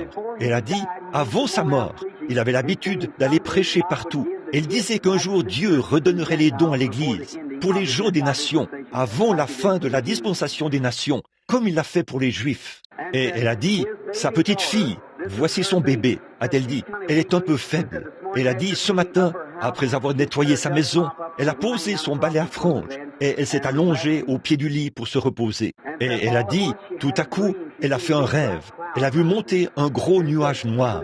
Et elle a dit, et de ce nuage, lorsqu'il a commencé à se retirer, est sorti, a-t-elle dit, voici son défunt père qui est arrivé. Et il lui a dit, lève-toi, prends l'enfant et va au Houston Gospel Tabernacle. Le don de guérison divine se trouve là-bas. Eh bien, elle s'est dit que ce n'était qu'un rêve. Elle n'avait jamais entendu parler du Houston Gospel Tabernacle. Elle est donc restée étendue là pendant un moment. Puis, elle s'est rendormie. Et elle a fait ce rêve une deuxième fois. Le gros nuage noir est apparu.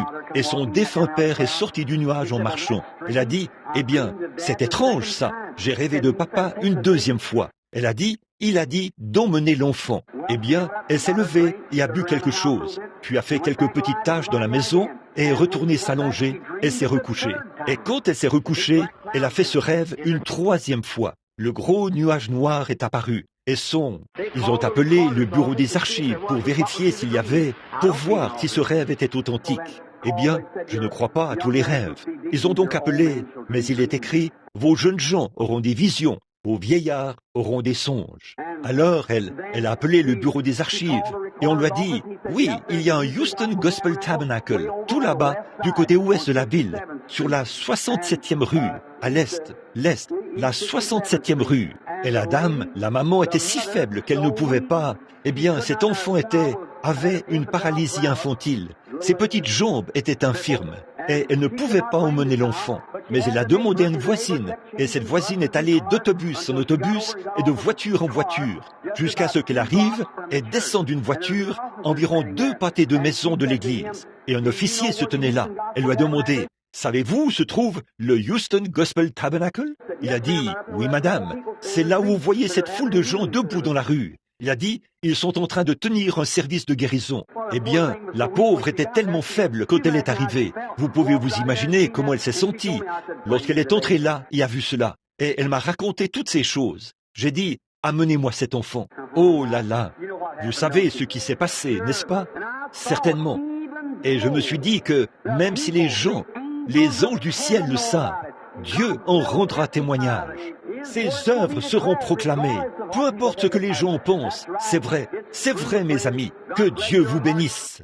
Ici, à Camden, dans l'Arkansas, chez Frère Adams, je suppose. Je me demande si Frère Adams est ici ce soir. Là-bas chez lui, il me faisait sortir. Nous avions des milliers de personnes qui avaient assisté au service. Et on me faisait sortir du service un jour, et j'entendais quelqu'un qui n'arrêtait pas de crier « Ayez pitié! Ayez pitié! Oh, où êtes-vous, révérend ?» Je me suis retourné, et Frère Adams a dit « Vous ne pouvez pas vous arrêter. » C'était un homme de couleur, vous savez. Même en Arkansas, si vous serrez simplement la main à un homme de couleur, on vous mettra en prison. Donc, voilà le genre de loi qu'ils ont là-bas. Vous pouvez lui parler, mais ne le touchez pas. Là, ce n'est pas bien. Ça ne l'est pas. C'est un humain tout comme moi, ou comme vous, ou n'importe qui d'autre. C'est tout à fait vrai. Je ne sais pas ce que vous en pensez, mais je veux décharger mon âme à ce sujet. C'est vrai, certainement. Je suis du même avis qu'Abraham Lincoln à ce sujet. Très bien. Regardez, ce pauvre homme de couleur se tenait là, et il criait « Oh, révérend !» Et Frère Adams a dit « Venez, Frère Branham !» Il a dit « Oh, regardez cette foule !» a-t-il dit. Les gens ont fait sortir quelqu'un en le poussant. Ils m'ont fait sortir de la foule. Ce n'est pas qu'ils veulent être brutaux, mais ils essaient de prendre. Parce que, mes amis, parfois vous allez là, et les gens vous piétinent, si bien que vous en mourrez, presque. Et ils vous tirent pour vous attirer vers eux. Je les aime. Que Dieu les bénisse. J'aimerais bien me tenir là, toucher chacun d'eux et prier pour eux, jusqu'à ce que et que le souffle me quitte. Hier soir, quand j'ai quitté le bâtiment, on a presque dû m'allonger dans la voiture. Mais mon cœur et tout le reste tremblaient et battaient comme ça. Vous ne vous rendez pas compte de l'effort qu'il faut faire pour retenir ces démons quand ils sortent. Ils sont dans la pièce. Et on a une responsabilité. Qu'en serait-il si un incident se produisait dans le bâtiment? Eh bien, on vous jetterait en prison et on mettrait un terme définitif à la réunion. Est-ce que c'est... Vous voyez ce que ça veut dire? Vous ne connaissez pas la responsabilité qui va avec ces choses. Et alors ici, et de toute façon, je suis tellement fatigué, après 6 mois sans arrêt. Alors j'ai dit, attendez un instant. Et il n'arrêtait pas de pleurer, le pauvre. Il tenait son chapeau à la main, il avait les cheveux gris. Il disait, révérend, révérend. Sa femme disait, tu ne peux pas te rendre jusqu'à lui, chérie. Tu ne peux pas te rendre jusqu'à lui. Et j'ai dit, attendez un instant, juste un instant. Alors j'ai regardé autour de moi, je l'ai regardé. J'ai dit, qu'est-ce qu'il y a, monsieur? Frère Adams et l'autre homme m'ont ramené vers lui. Et j'ai dit, qu'est-ce qu'il y a? Il a dit, révérend, révérend. Vous voyez, il me tenait comme ça. Il a dit, révérend. Il a posé sa main sur moi. J'ai dit, oui. Il a dit, juste un instant, révérend. Il a dit, j'ai fait un long trajet pour venir ici. Il a dit, avant-hier soir, a-t-il dit, ma vieille maman, qui est morte depuis près de 20 ans, a-t-il dit, elle était une chrétienne, et je suis aveugle depuis plus de 12 ans. Il a dit, et hier soir, ou avant-hier soir, j'ai fait un rêve, avait envoyé son don de guérison divine. Il se trouvait à Camden, dans l'Arkansas, et que je ne devais pas vous laisser passer sans aller vers vous. Il a dit, révérend, s'il vous plaît, ne passez pas près de moi sans vous arrêter. Vous pensez que je pouvais passer près de lui sans m'arrêter? Peu m'importe qui il était, c'est Dieu. Peu m'importe combien vous jetterez en prison. Alors, comme je me tenais là, près de ce pauvre vieil homme, je l'ai pris par les mains. Il avait perdu ses yeux à la suite d'une explosion. Je me suis mise à prier pour lui en le tenant par les mains. Et sa femme était là, à pleurer. Les larmes coulaient sur son manteau comme ça. Elle se tenait là. Après que j'ai eu fini de prier, ses yeux, il avait l'air tellement stupéfait. Il a regardé autour de lui. Il s'est mis à cligner des yeux. Il a dit, chérie, n'est-ce pas une automobile qui se trouve juste là? Et ça, c'était notre voiture, celle que nous utilisions. Les larmes coulaient sur ses yeux, de ses yeux. Il s'est mis à lever les mains et à se réjouir. Oh frère, Dieu rendra témoignage de ses dons. Les cieux et la terre pourraient passer, mais Dieu agira. Il y aura quelqu'un qui recevra cela. Oui, monsieur, si vous venez et que vous respectez ce que Dieu a fait pour vous, c'est vrai, Dieu rendra témoignage de son don. Il est maintenant temps de commencer. Écoutez, il n'y a pas longtemps, j'étais dans l'Illinois. Et écoutez, pendant que nous parlons des gens de couleur, ceci m'est venu à l'esprit. J'étais dans un grand stade. Beaucoup d'entre vous savent de quel endroit je parle. Et comme je regardais autour de moi et que je voyais différentes choses, j'ai vu un vieil homme de couleur avec une petite couronne de cheveux blancs sur la tête. Il s'avançait comme ceci en regardant. Et au bout d'un moment, il est arrivé près d'une certaine chose. Il s'est arrêté, a ôté son chapeau, l'a tenu derrière lui et a courbé la tête. J'ai vu qu'il faisait une prière. Je me suis approché de lui après qu'il eut fini de prier. J'ai dit, monsieur, et je dis, je suis un ministre. J'ai dit, je vous ai vu prier. Qu'y avait-il de si saisissant au sujet de cette boîte? Il a levé les yeux vers moi et il y avait des larmes qui coulaient sur ses pauvres vieilles joues rudes et ridées. Il a dit, pasteur, a-t-il dit, regardez là. J'ai levé la tête pour regarder là et il y avait quelque chose qui avait l'air d'un petit vêtement là. J'ai dit, je ne vois rien d'autre qu'un vêtement. Et c'est ce que beaucoup de gens voient, les signes naturels. J'ai dit, je ne vois rien d'autre qu'un vêtement. Il a dit, avez-vous remarqué un genre de cercle là-dessus, pasteur? J'ai dit, oui monsieur. Il a dit, touchez-moi ici, sur mon côté. A-t-il dit, il y a là des cicatrices de la ceinture d'esclave. Ça, c'est le sang d'Abraham Lincoln. Il a dit, le sang d'Abraham Lincoln m'a libéré de ma ceinture d'esclave. Pourquoi est-ce que je ne devrais pas ôter mon chapeau et faire une prière? Je pense que ce soir, si à cause de sa liberté et de ses droits, un homme de couleur a ôté son chapeau par égard au sang d'Abraham Lincoln, vous les chrétiens, que devriez-vous faire à l'égard du sang de Jésus-Christ? Voyez? Oh, mes amis, je m'attendais à voir plus de foi à Oakland et à Los Angeles aussi. Je vais vous dire qui sont ceux qui ont reçu cela il n'y a pas longtemps. C'étaient les hispanophones en Arizona. Ils ont tout de suite compris. Ils savaient que c'était le don que Dieu leur avait fait. Ils sont montés sur l'estrade. Et je voyais ces chères et braves mères hispanophones s'évanouir et tomber. On les sortait de la ligne avant même qu'elles puissent arriver devant moi. Elles croyaient cela.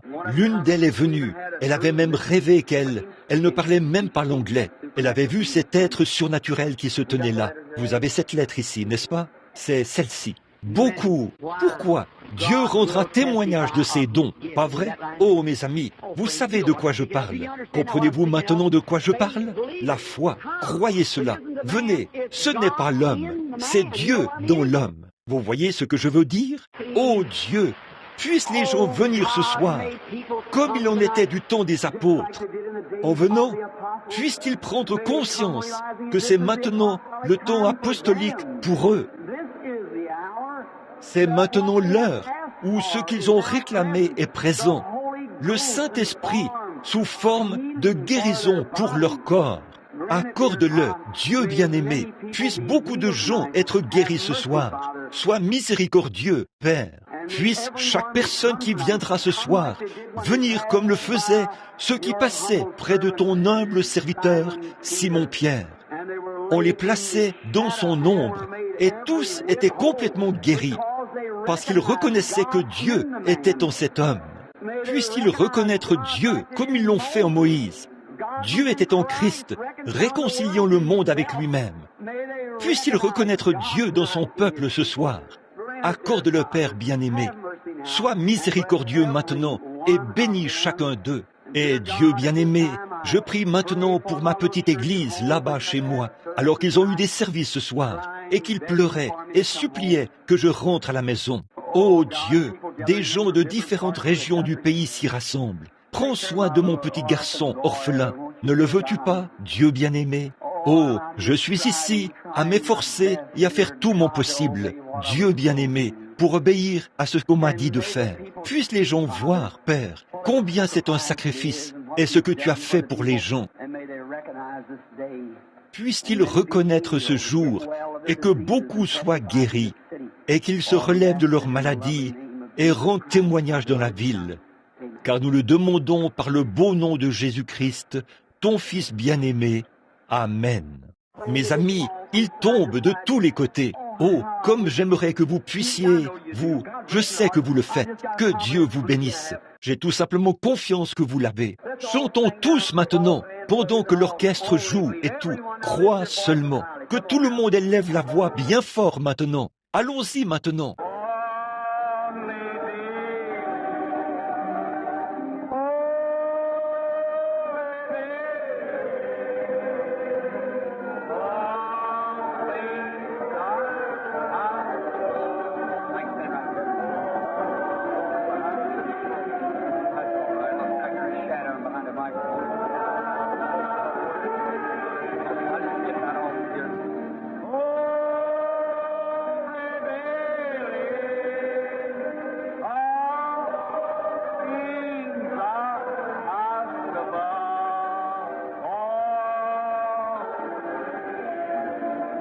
Juste un instant, là. Croyez-vous que Dieu est au milieu de nous ce soir? Le croyez-vous? Croyez-vous qu'il vous a envoyé, à vous qui avez réclamé la délivrance? Croyez-vous qu'il vous a envoyé la guérison? Croyez-vous de tout votre cœur? Alors, chantons ceci, la main sur le cœur, en disant...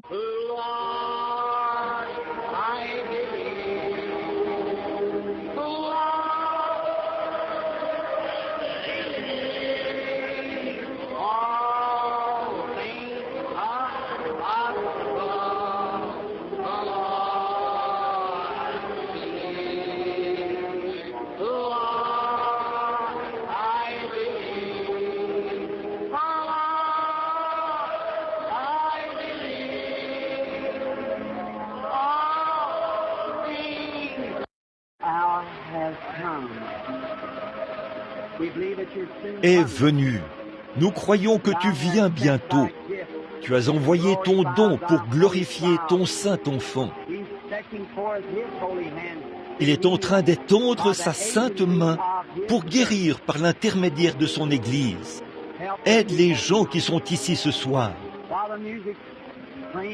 Pendant que la musique joue doucement et lentement, puissent les gens croire.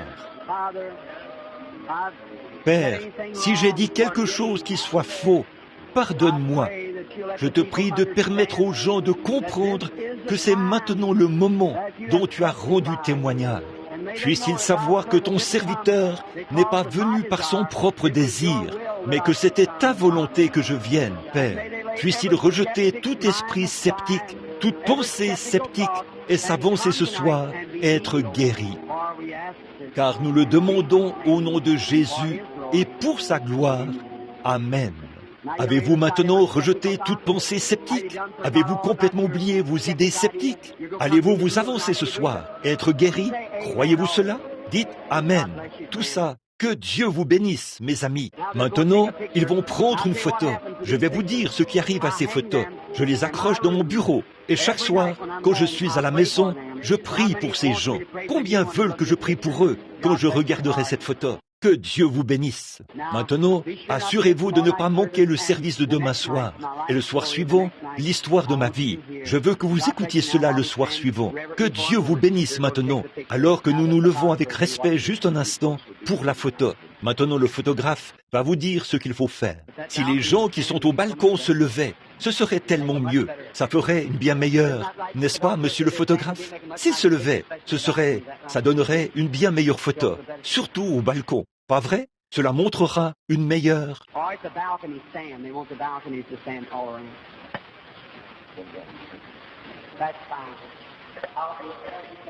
Très bien. Que ceux qui sont au balcon se lèvent. Ils veulent que tous ceux qui sont au balcon se lèvent. C'est très bien. En présence de... C'est par la foi qu'Abel offrit à Dieu un sacrifice plus excellent que celui de Caïn. C'est par elle qu'il fut déclaré juste, Dieu approuvant son offrande. Père Céleste, je te remercie pour ton témoignage maintenant, qui atteste ce que tu as fait par notre bien-aimé Jésus. Puisse l'ange qui m'a parlé cette nuit-là dans la pièce se tenir près de ton serviteur en ce moment pour confirmer la parole et que de nombreux signes et prodiges l'accompagnent. Nous sommes conscients que Satan est... Puissent beaucoup de gens être guéris ce soir, que leur foi soit élevée en ce moment, de sorte qu'ils croient au témoignage. Puisse-t-il être guéri de toutes sortes de maladies, fais que tout esprit soit soumis à ton serviteur, pour la gloire de Dieu. Nous le demandons au nom de Jésus-Christ. Amen.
It's impossible for them not to be healed.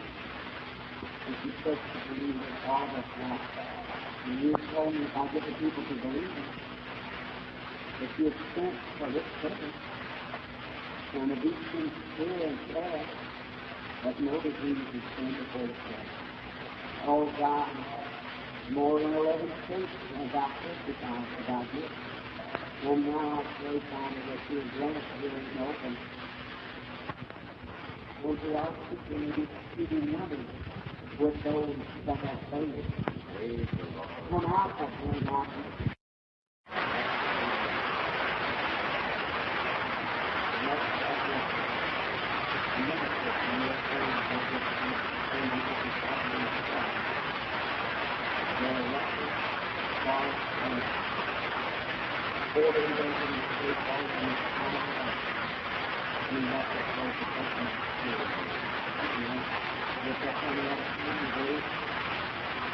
Heavenly Father, I'm thinking of all those things, how you work with these lovers from the Spirit.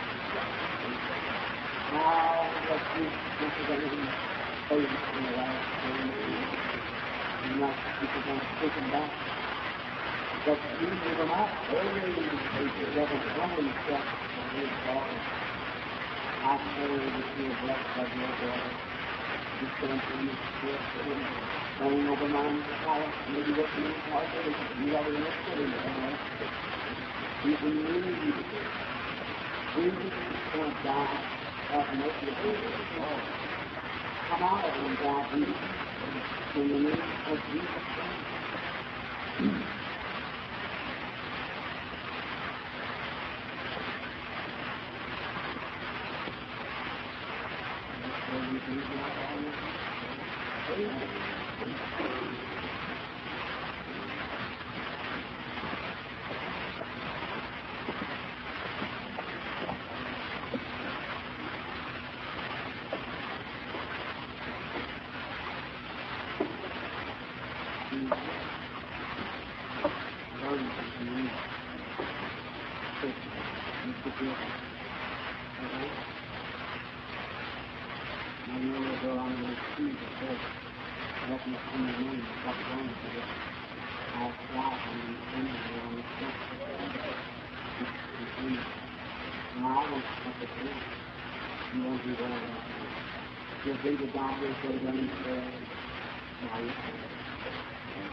Heavenly Father, I just love and rejoice in prayer. As we are giving up from Christmas time, well, faith to believe that it's going to receive us as we have God. In this vibration, this thought, this come as you do over our service now. Be merciful to the time. God, please come out of this, Jesus, in the name of Jesus Christ.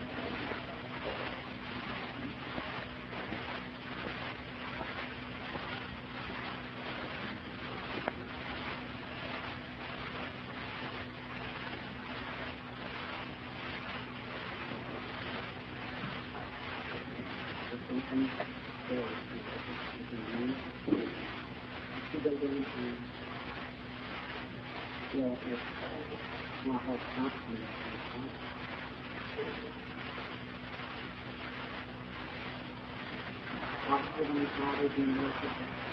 A lovely little girl is suffering tonight. And God, spirit and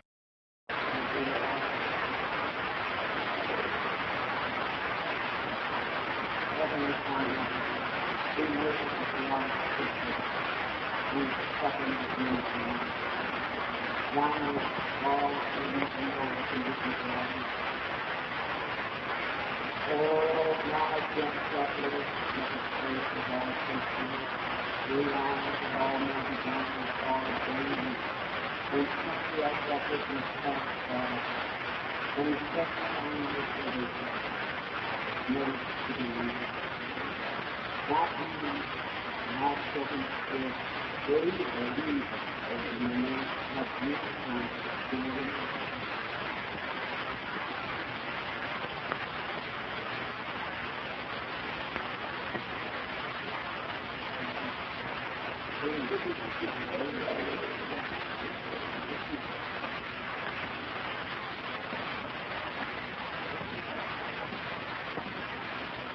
Dear God, your fortune, our family is now praising you.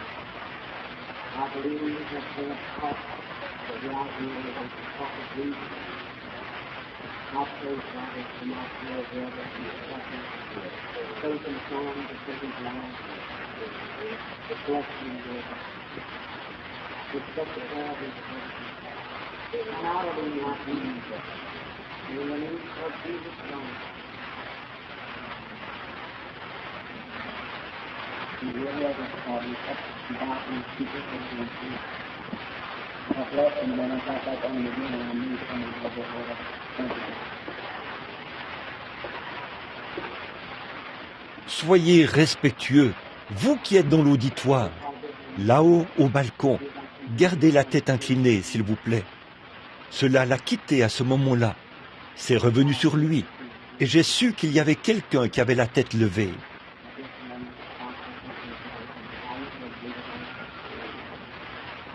Heavenly Father, God, you and the Spirit of you and the people, I feel it's a great messenger of the angel of God, standing near the closest to the throne.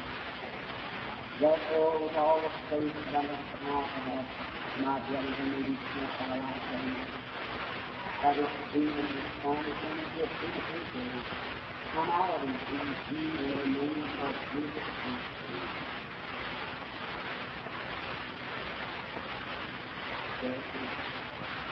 Everybody is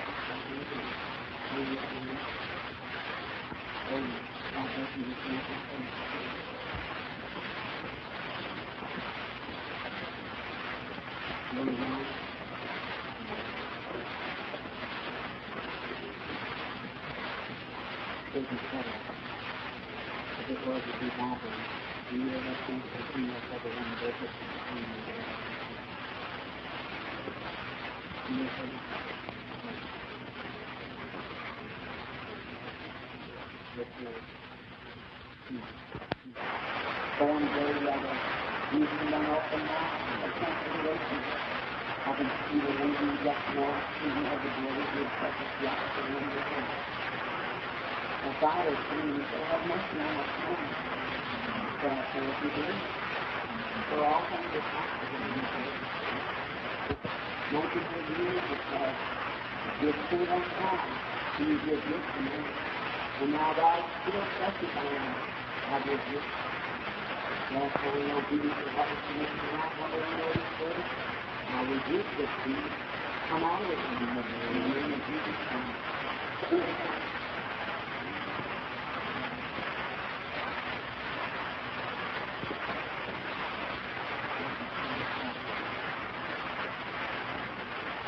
Je vais peut-être laisser l'auditoire se reposer. Si certains d'entre vous veulent regarder, vous pouvez lever la tête. Combien m'ont entendu expliquer ce que sont les vibrations?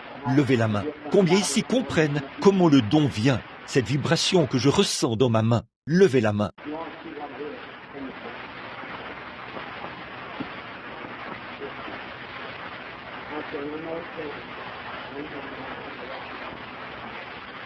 Vous voyez tout ce que c'est. C'est chimique.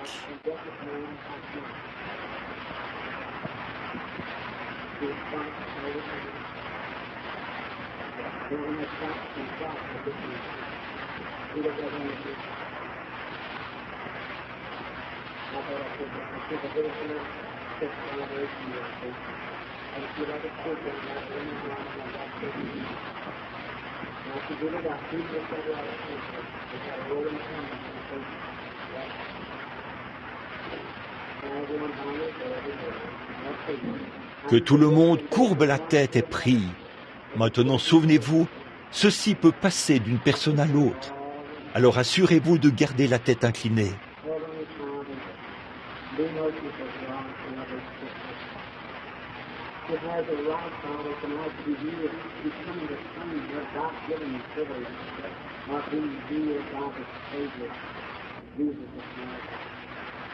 Therefore, Father, give our children faith. May I be able to climb up just now, up into that that faith. And may she also mount up there.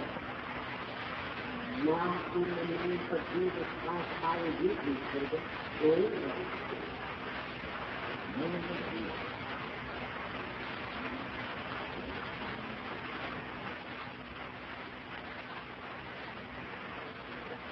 S'il vous plaît, ne levez pas la tête, mes amis. En fait, ça fait obstacle à la dame. Ce doit être un cancer plutôt qu'un problème gynécologique, parce que c'est vraiment provoqué. Maintenant, gardez la tête inclinée, partout. You believe that all this heart and able to do this for Jesus Christ. You believe that all the heart that He's speaking to you. He talks in the second back and release these young. Rather serve that simple thing. Keep this. Don't come and come back. Oh, good, Doctor. In that second back. Will you be obedient? By your head. Dear Heavenly Father, be merciful to our Frère Branham, si quelque chose se produit sur la bande, mais s'il y a quelque chose qu'on capte sur la bande, comme ça, maintenant, qu'en serait-il si vous aviez un besoin? Vous voyez, je me pose parfois des questions. J'aimerais aller chez vous, mais je ne pourrais même pas. Quelque part, quelqu'un se mourait, et on voulait que je vienne en avion. On voulait m'affréter en avion. Une femme a appelé de là-bas, de tout là-bas dans le Missouri. Elle a dit, attendons au bout du fil. Elle s'était agenouillée devant le combiné. Elle pleurait et me suppliait de prier, de rester avec elle au téléphone comme ça, de ne pas raccrocher. Elle voulait m'affréter en avion pour que je vienne jusque dans le Missouri, où un petit bébé se mourait. Oh, c'est pitoyable. Mais qu'est-ce qu'une personne peut faire? Ça vous ferait perdre la raison à force d'y réfléchir. Des choses comme ça qui viennent de partout. Je parlais à ma femme. Elle disait qu'il y avait des foules de gens et tout. Oh là là, j'ai reçu 1500 lettres que les gens m'ont envoyées en 10 jours. Bon, cette petite fille est aveugle. Il n'y a aucune vibration dans sa main. Elle est infirme, bien sûr. Ça ne produit pas de vibration. C'est juste une maladie microbienne. Donc, je vais simplement devoir croire. Je crois que Dieu va la guérir. Vous croyez cela? Maintenant, souvenez-vous, je vous ai dit, je veux vous demander, je veux lui parler un peu. 2 soirs où je dois prier pour les malades et peut-être donner quelques témoignages au sujet de certaines choses. Maintenant, gardez la tête inclinée. Je vais demander à Dieu de tout mon cœur de... Souvenez-vous, je ne suis pas un guérisseur, c'est Dieu. Petite fille, tu aimes Jésus, n'est-ce pas, ma chérie? Alors, je vais demander à Jésus de te rendre la vue, ma chérie, de faire que tu puisses marcher. Bien-aimé Jésus, envoie tes bénédictions divines sur cette petite fille. Fais que ses yeux qui sont maintenant aveugles puissent voir de nouveau. Puisse ce corps qui est maintenant infirme être guéri. Je te prie, Père, de l'accorder au nom de ton Fils bien-aimé, Jésus-Christ.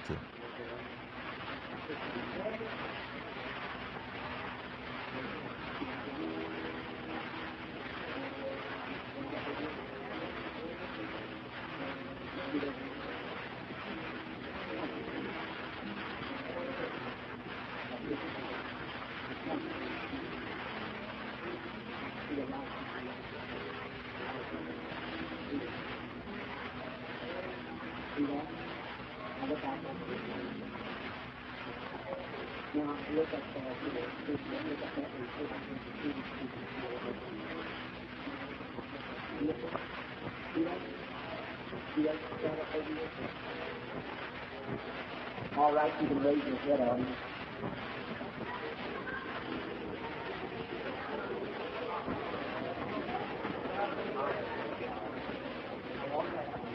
Très bien. Vous pouvez lever la tête, vous qui êtes dans l'auditoire. Le cristallin et tout était complètement voilé en quelque sorte, mais ça s'est suffisamment rétréci. Quand quelque chose meurt, ça se rétrécit, pas vrai? Il y a suffisamment de rétrécissement dans les yeux de l'enfant pour qu'elle puisse voir les lumières de la pièce.